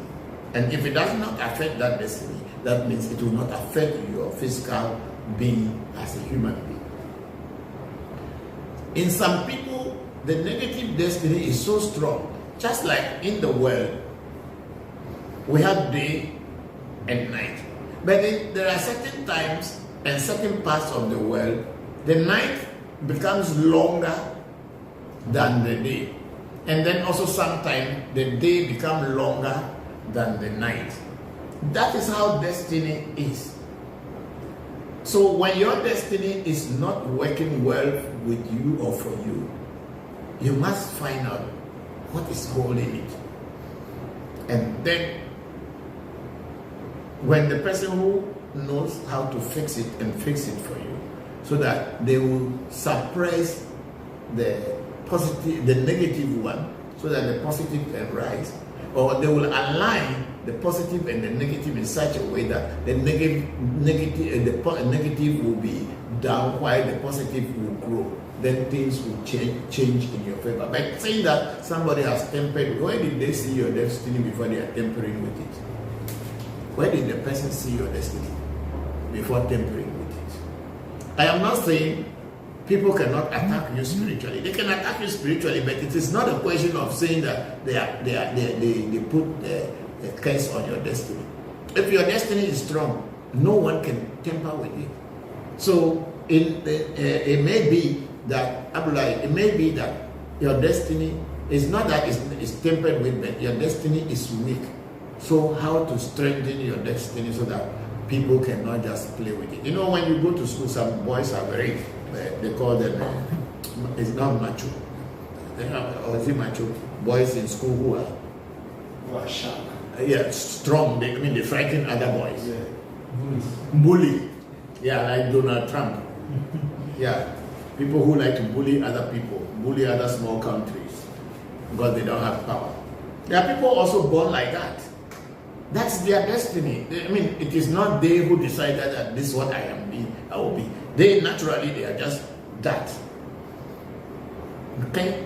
So, and then also there are some students in the school, they are womblies, they are like this, they are always afraid. And they are the people that these big bullies take advantage of all the time. So it is with destiny. If your destiny is weak, other people take advantage of you. When your destiny is strong, they can see you as an equal, or they can even see you as above them, and they will not even think of bullying or taking advantage of you. So that's what it is, Abdullah. It is not like somebody has tempered with your destiny and you want to break a charm. Find out what is happening in your life and then fix it, and you are fine. I hope I made sense. Then we have Oluchi Osowoke, our sister. Great Sunday, Papa, with peace and love. Same to you, dear. We are very grateful for you joining us this very afternoon. We are very grateful. May the ancestors continue to be with you and guide your path. Then we have a Hades union again. So the bag of the talisman is like the skin, and the heads inside are like the organs. Yes, and your words on the mantras are the breath of life that gives. Exactly. You know, that's exactly what I was saying. Yes, thank you very much, Hades. Yes, you got it. Exactly, that's what it is.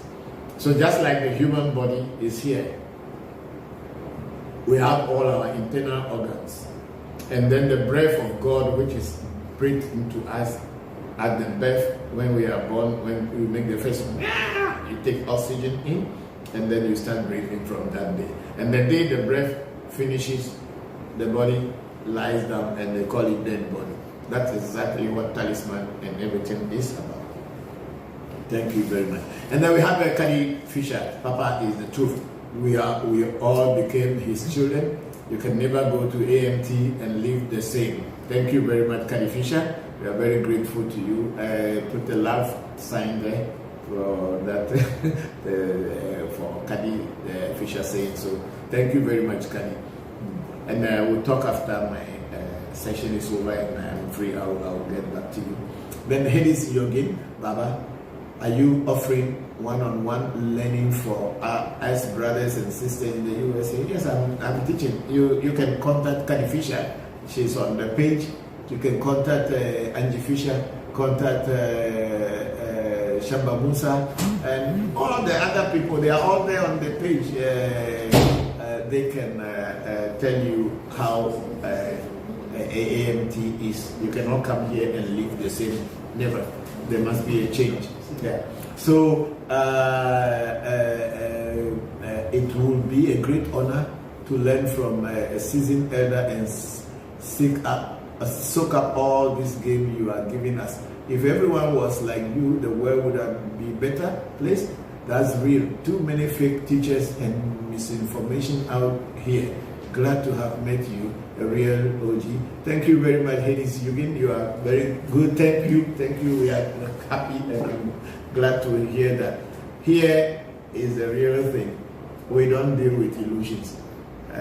We don't deal with illusions when we are doing our spiritual and ancestral traditional spirituality. It must be real. Otherwise, there is no need of doing it at all. You don't do it as a game. It must be real. If it is not real, then there is no need of doing it. Then we have a Bokor Menuhati again, Kamaata. If you can share, how did you come across your style of how you work with essay? I ask because it is clear everybody doesn't prepare or work with essay the same way. Is there a story behind it that you can share, even if it is general and not detailed? Okay, Bokor Menuhati Kamaata. Okay, Menuhati Kamaata is a traditional priest in the US, where he has taken a lot of training from the Ewes and the four people, and he has visited my shrine one time during one of our 31st end of year rituals. He is based in the US and with a family and with his own shrine, and he prepares herbal and all kind of spiritual things for people. And he is asking this question, want to know how I deal with my essay and how I come across my essay. Saeed, can you get up small so you can take the camera back to the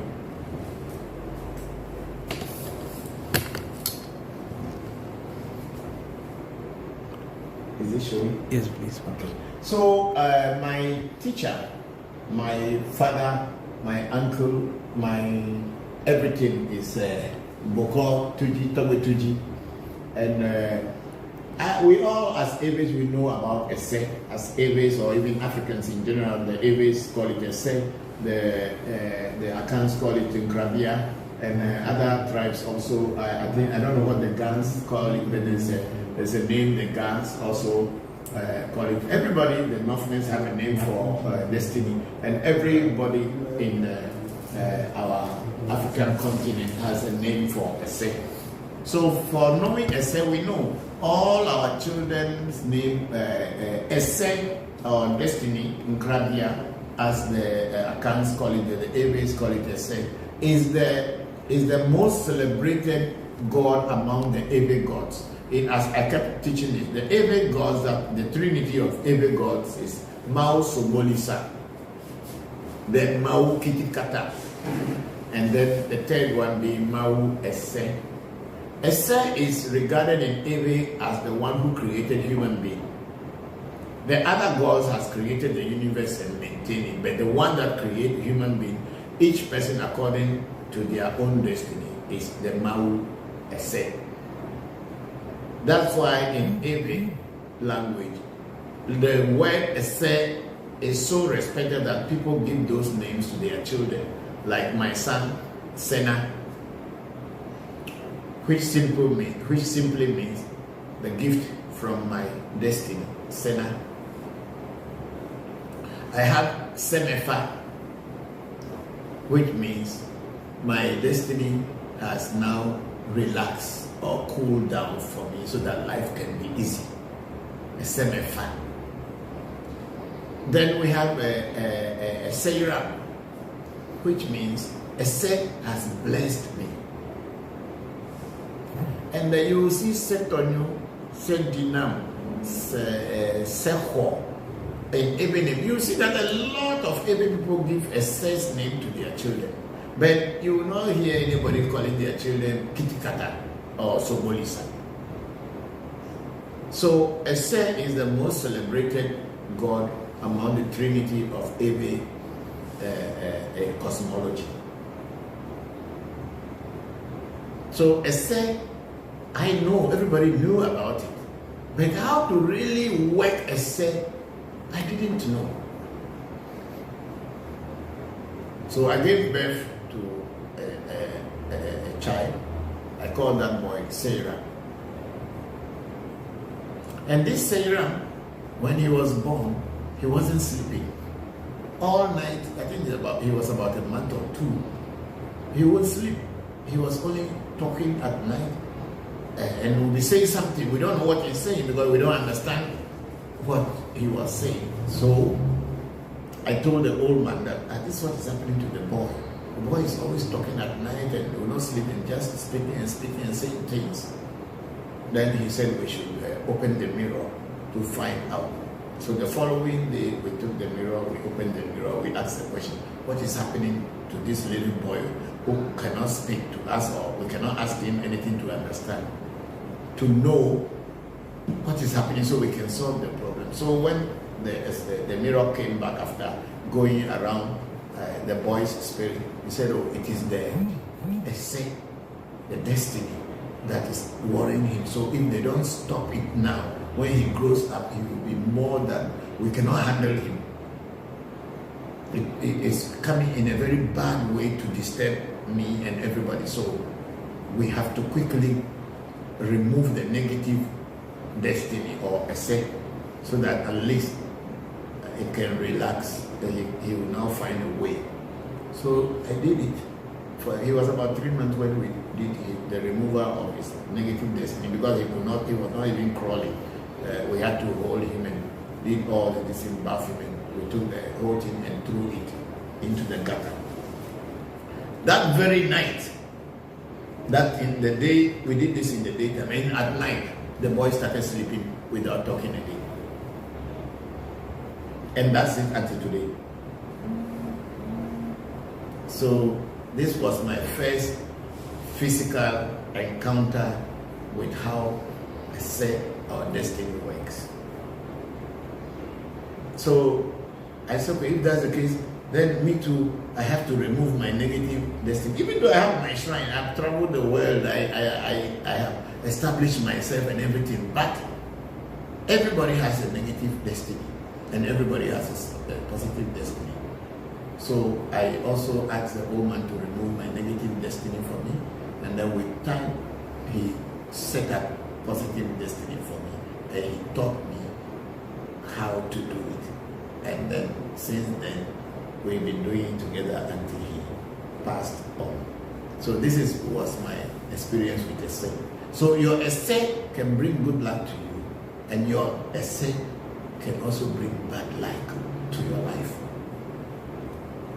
So if you know how to work your essay properly, you will be on the right path, and you will know where there is a pit and you can jump over it. But if you don't know, you will just be going, you will fall inside and you will struggle until you can get out. And if you are not lucky, you don't get out, you remain there. But with essay, it will guide you so that you know what is going to happen to avoid it, how to do things the way it should be done. Your essay can tell you don't drink alcohol, don't eat this, don't eat that. If you don't want to listen and you are drinking and you are eating and anything happens to you, your essay had already warned you.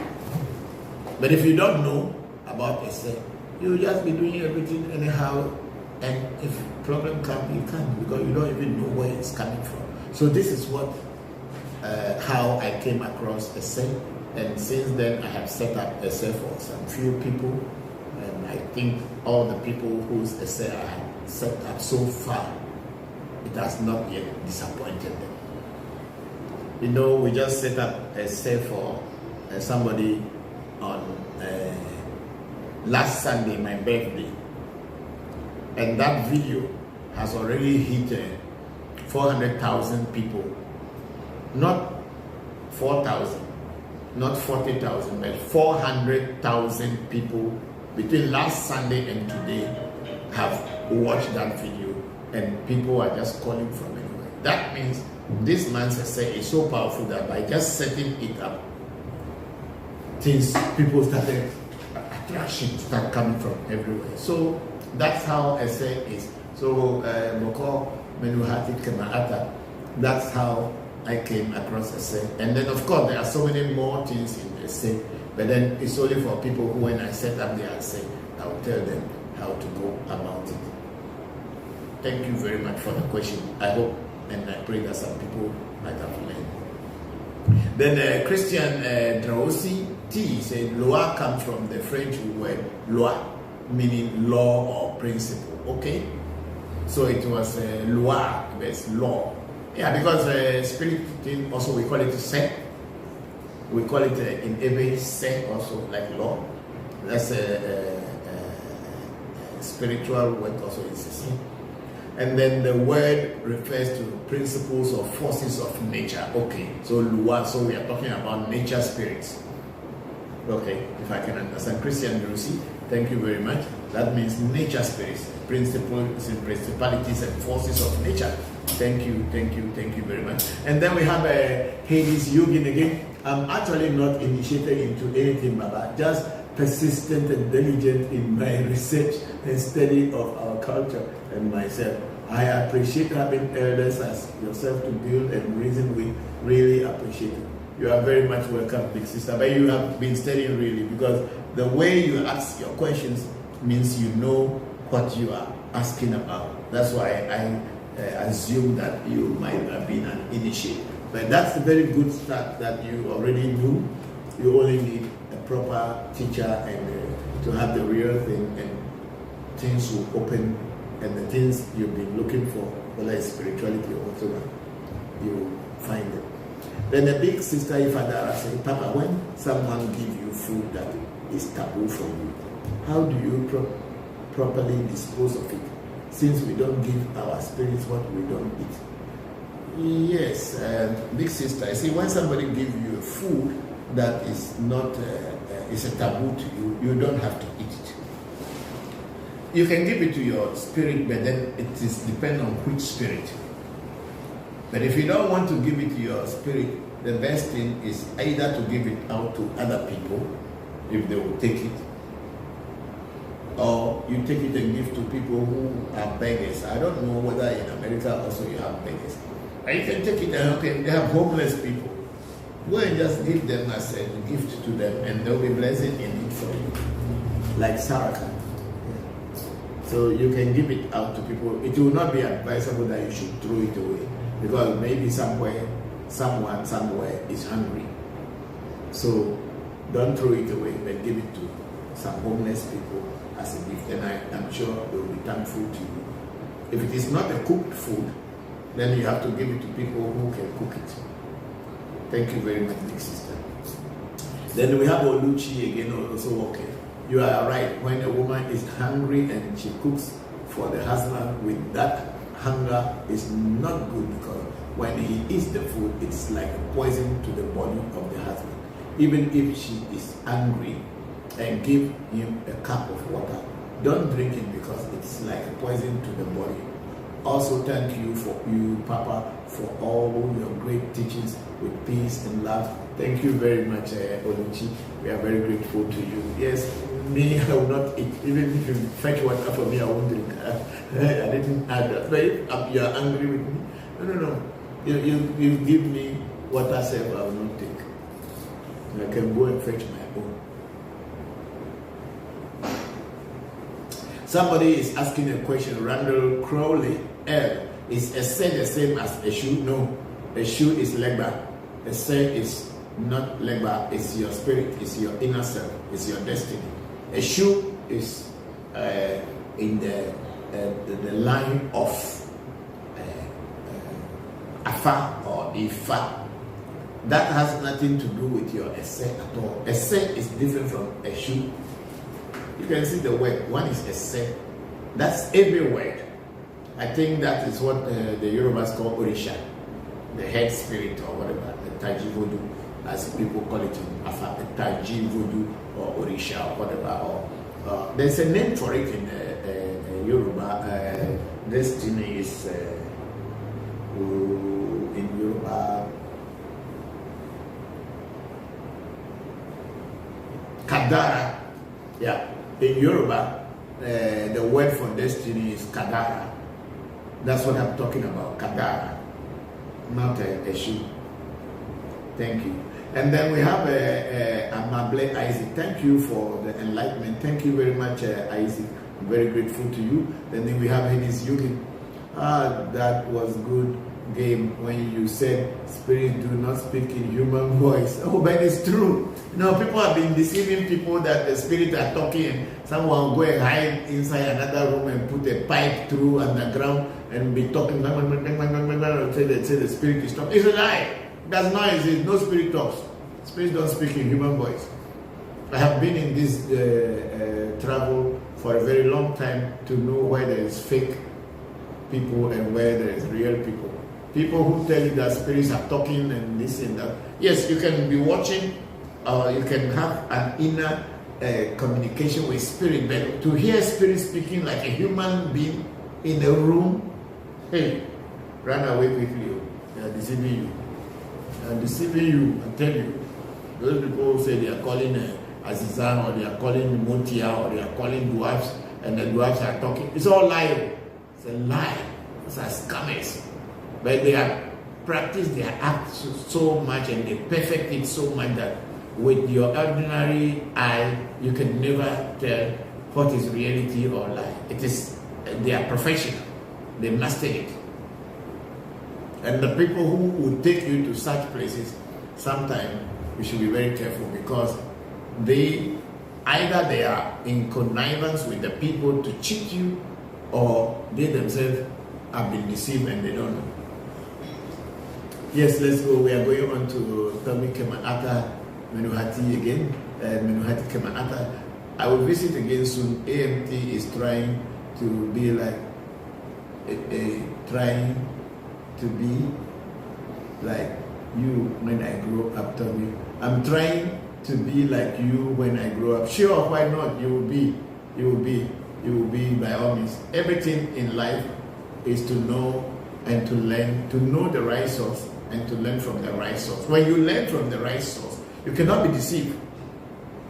But if you don't learn from the right source, then of course, you will be doing it with your clean heart, but things will not be adding up. Things will not be adding up at all. You will do it with your clean heart, but because the people who actually gave you the information did not give you a full information, so things will not add up. Thank you very much. And then Menuhati Kemata again. Thank you for sharing your story about us. Thank you very much, Tommy Menuhati Kemata. I think,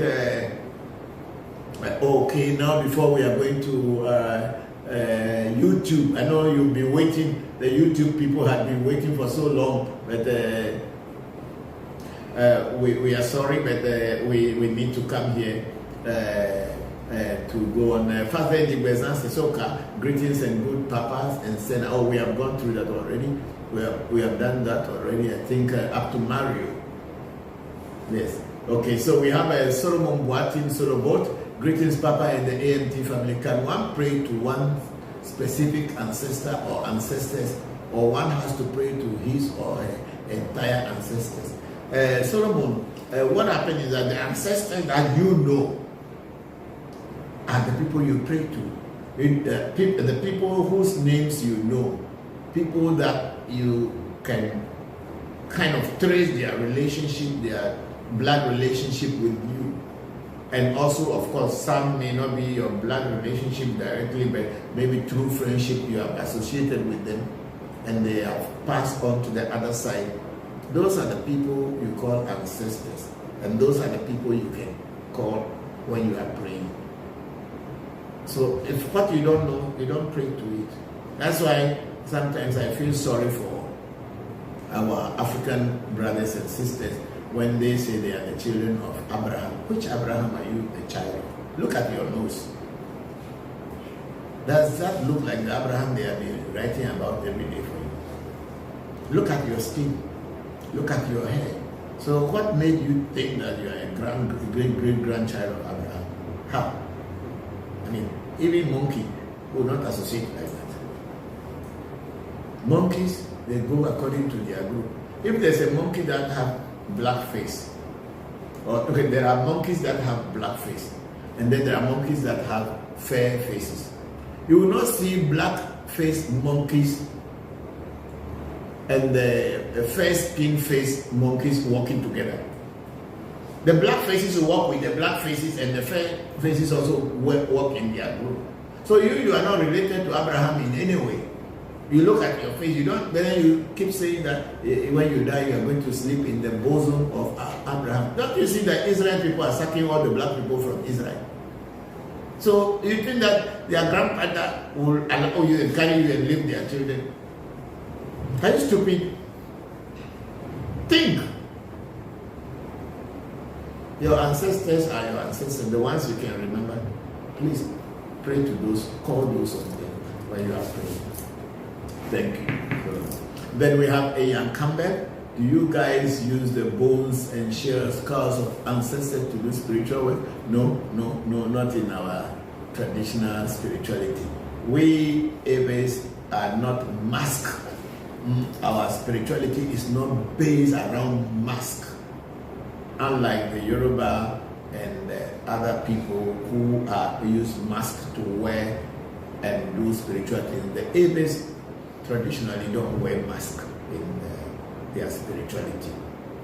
They may have mask and hang somewhere, but it's not what they wear. But maybe the four people, because they are more closer to Nigerians, that the development of the Egungun and the Zambeto things came, which are like mask things, where a spirit possesses somebody and they mask and then represent the spirit, but making the people in public thinking that the spirit is the one that is inside that clothing.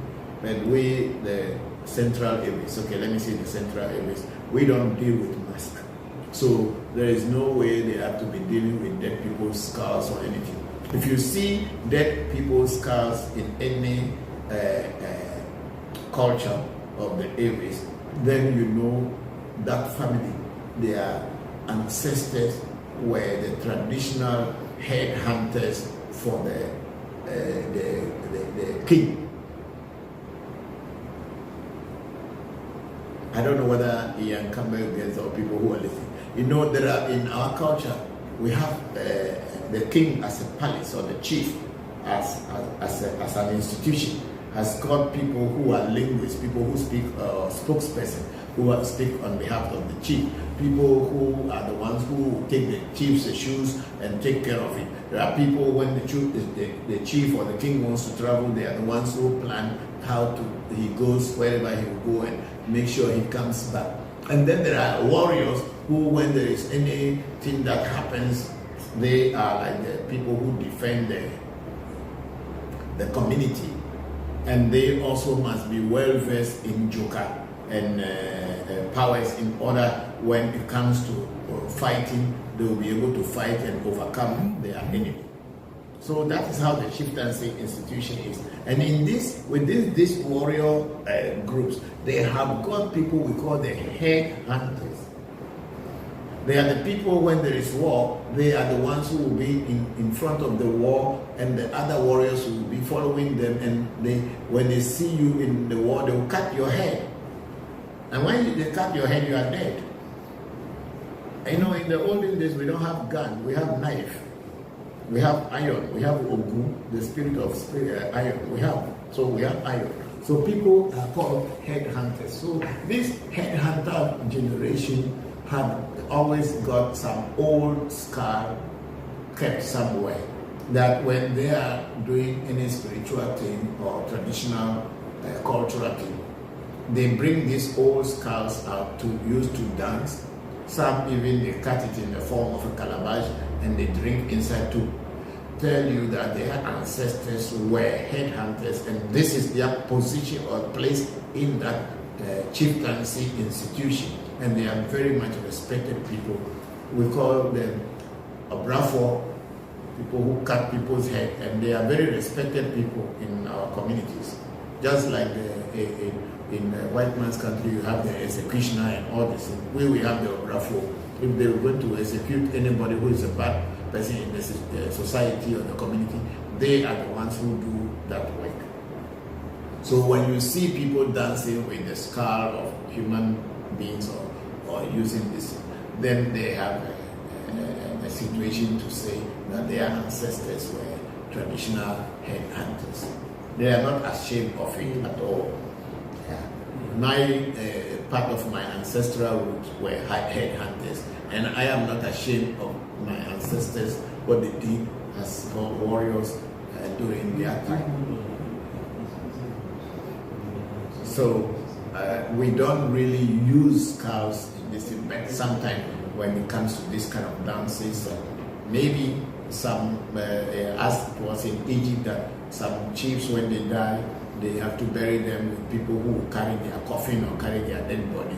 People say that they kill human beings from somewhere, not in the community, outside the community, and put their heads before putting the chief's coffin or body on it, so that in the spirit world, just as it was done in Egypt when Pharaoh dies, they give them servants to send them by knocking them out in the pyramid.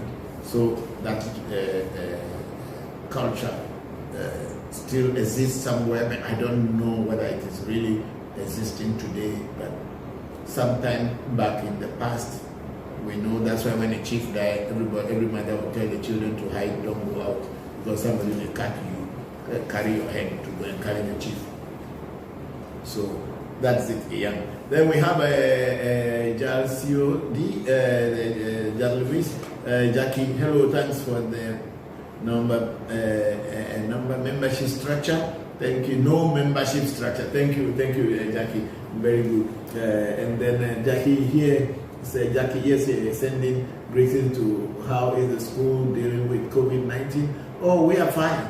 We are fine, Jackie. We are all fine here. There's no problem. People talk about the COVID. We are fine. We are managing, because we at African Magic Temple in particular, we have had an information from Sapata in 2019 in December that there is going to be a sickness coming, but we don't know that it's going to be a global pandemic, that there is a sickness is coming, that we should do certain rituals so that it does not affect us. And truly we did those rituals long before the COVID came into the world. Or maybe it came that it was not popularized, but we didn't know anything about it. Just we were told by the oracle, and Sapata was the one speaking, was the one who spoke in that particular oracle and asked us to do certain things to close our gates with the ritual, which we did, and that's it until now. We are fine. At this shrine, we are okay. We don't have a problem. Even if the COVID comes here, we will overcome it. Yeah, we are not saying that medically we are above anything, but we are using our herbal knowledge to take care of ourselves. It is good for people to go out there and protect themselves. Make sure you wear your masks when you are going everywhere. They say the Delta variant that is now circulating, people should protect themselves. We also, when we are going out of the shrine, going anywhere, of course we wear our mask to protect ourselves. We will not say because the spirits and the vodus are with us, so we just go into the community without protecting ourselves. We are protecting ourselves. So that is it, Jackie. Thank you very much for your concern. And then Jackie again is saying, Nkisi is from the Congo. used as a contract keeper and bidder of agreements between groups. Okay, you see the word Nkisi, so it's like a contract used as a contract keeper, so that if the Nkisi is the one who keeps the contract and the bidder of agreement between groups. Okay, thank you very much, Jackie. I'm very grateful. Then we have a King Tao Mara Black Horse. Hello, my name is Jason Richardson. When you experience spiritual contact, what do you do to make it stop? What kind of spiritual contact are you experiencing? Because if you don't elaborate on that, I will not understand what you mean by spiritual contact. So, Jason, try to break it down. What do you mean by spiritual contacts? Then I can be able to answer properly. Then Jackie again, J. Caught saying, love the explanation about the herbs and spiritual intentions. Thank you, Jackie. Thank you. This makes lots of sense. Yes, Jackie, you know how I respect the herbs and take care of herbs. I'm very into them. And they are what I am, and I am what they are. So, yes, it is very good to know. And so it is our responsibility to help children recognize their destiny. Very, very true, Jackie. If you don't let your children recognize what their destiny is, it can take them. A lot of children are ended up in jail with no mistake of their own. They just being in the wrong place at the wrong time, and it is destiny. But if these destinies were identified earlier and very quickly and stopped, this thing wouldn't have happened to them. And because their destinies were going to give them problem in life, that's why it brought them that way. But since the parents were not aware and probably didn't really know, not that I won't say they didn't care. Every parent cares for their child. But if you don't know it yourself, you will not know if anything is happening to your son or your daughter when they are growing up. You will just take it as normal children behavior. But then once you have become aware, do a reading and make sure you know what's happening and stop it so that your child will not fall into the hands of negative destiny. Yes, I think we are done for now. Today, what's the time? We are 5 p.m.? 5:28. 5:28? Yes. Why people let me go on for so long? We had questions coming in. Okay, we must be stopping soon. Then we have a Menuhati Kemaata here. So since the topic of human bone has come up, what would you say would be the difference between, for example, Sapata or Apeli that have human bone? Oh, not every Apeli that have, my Apeli doesn't have human bone. But Sapata, I don't know how it's made, but maybe. And then, Sapata or Apeli that have human bone and are not headhunters versus the shrines that do not have human bones. Okay, definitely if the people needed let's finish that question. Don't go up. Let me finish that question. Don't move this. Definitely if there is a human bone, because you see there is something that is called relic,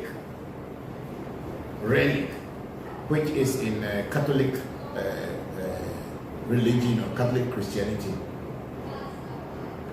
Relics are parts of dead people who have been very great people whose presence on the physical plane had helped human beings tremendously in many, many ways. Take, for instance, St. Francis of Assisi, Mother Teresa of Calcutta, and then the Matthias of the Uganda Catholic Church. All these people died working for a mission. In their mind, they were working for God and humanity. So when such people die, what do the Catholics do? They preserve them.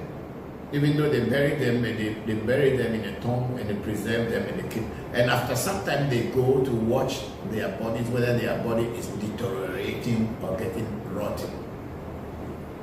If their body is getting rotten, They will watch it, and if some part of their body that did not get rotten, even though the rest of the body got rotten, then they can see that this person had been a pure person in life. So now they will now declare this person a saint. So this person as a saint, his or her body parts, clothing and everything will now be taken around the world into many places to build a new church, and then they will call that church Mother Teresa Church, because it is believed that her spirit will come following whatever the person had used in life. The spirit will follow and come and work there to her and continue interceding on behalf of humanity, even though they are no more in the physical body.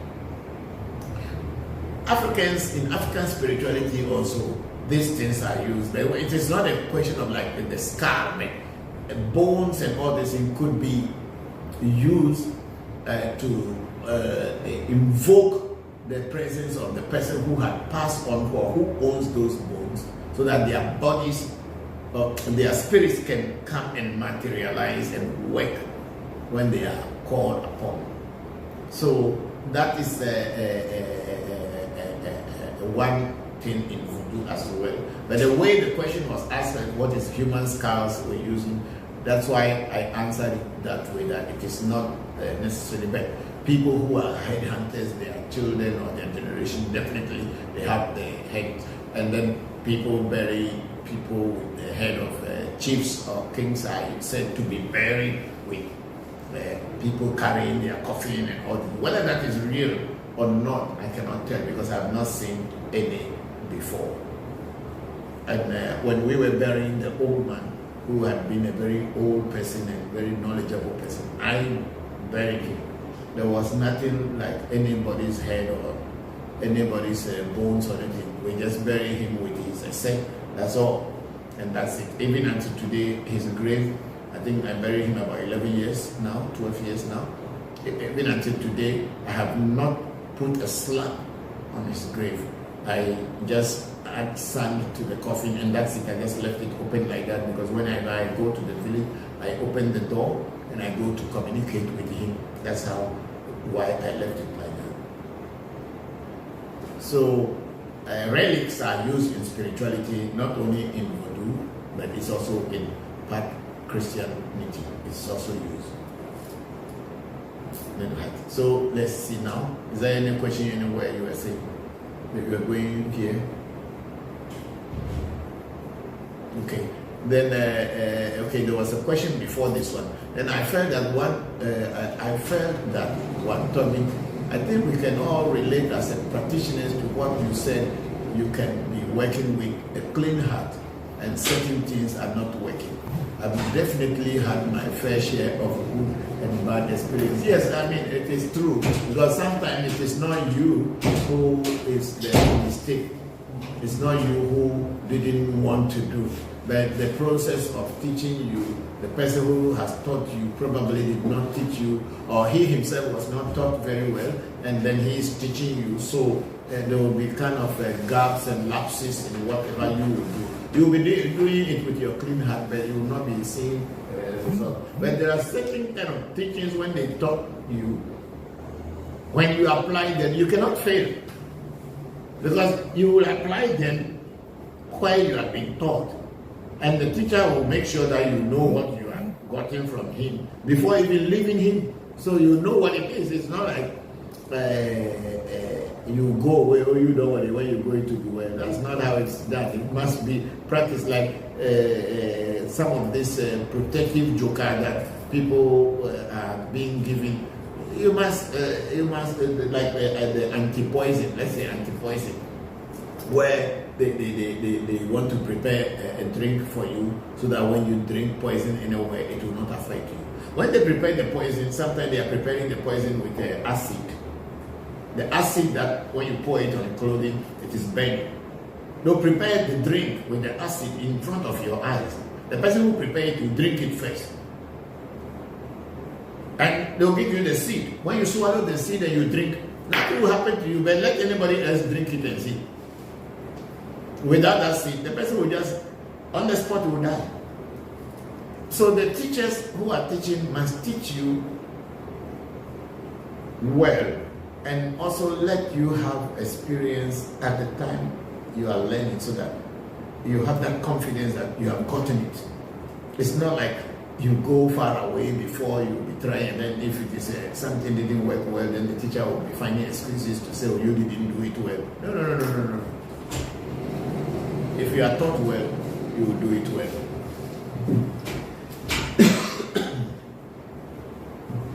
Okay, so that's the last question. Okay, we are going up again. Eh? Yes, please. A few came in when we were on YouTube. Okay, so where do we start from? Go up a little bit. Somebody was asking, do you have WhatsApp? Okay, Menuhati had said earlier that thank you for sharing the story about the set. Then turn around said, do you have WhatsApp? Yes, our number is on WhatsApp. Then we have Christian Rossi T saying thank you, Papa, and everyone in the temple. Okay, they are hearing you. And then we have I like that question too. And then Heidi's you are right, Baba. That was my takeaway for the day. You have given me great deity, clarity. Much love to you and family. I will be reaching out for further learning with you. Till next time, Baba. Peace, family. Thank you, Hades. We are very grateful to you for joining us. Then, Toby Menuhati Kemakata was saying that I felt that one Toby, okay, that's what I read already, that he's doing his best with a clean hand, but sometimes things don't go the way. It's because the way you've been taught, you are taught well, but something somewhere there is a gap. And that gap, when it is there, if it's not filled, definitely you will be having to jump or falling into pits and coming out and starting again. So thank you very much, Toby. So since the topic of human bone, okay, we have dealt with that too. And then that's it for today. I think we are done on Facebook today, and we are also done on YouTube today. Thank you all for joining us. Today being the 11th of July 2021, and SB, I thank you for suggesting and all the other suggestions that you have said. We will work on it, and then I will let you know. Thank you all, everybody, very much, and I thank all the technical crew. And I'm going to pray now and then close this section. Check if there's no more questions or anything.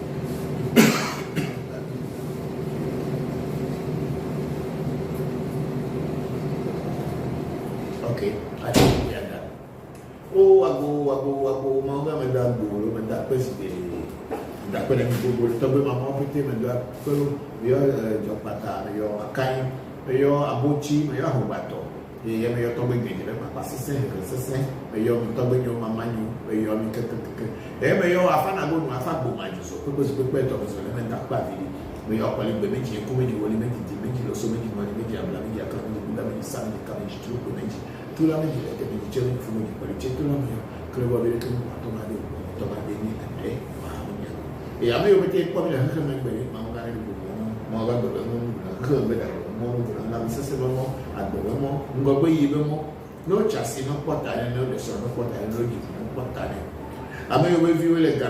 may review the court case. I may well a problem with the happy or before I give a tablet, a petty mona, and no do a the same code the gabi. Very Majoni. Allow me with the gabi, no gabi, the rechume, Mauro, no do a gabi. All those people have been put in incarceration, and they are not finding way to make the ancestors open the door so that the gates and the chains will be dropped from their life anyway to get back to their freedom. Pray that this coming week will bring all peace, love, health, and prosperity to all of you. Akpe. Yes, thank you. The technical crew, Kofi, Seiram, Saeed, Redeemer, and all of you. I'm very grateful. Okay, you can put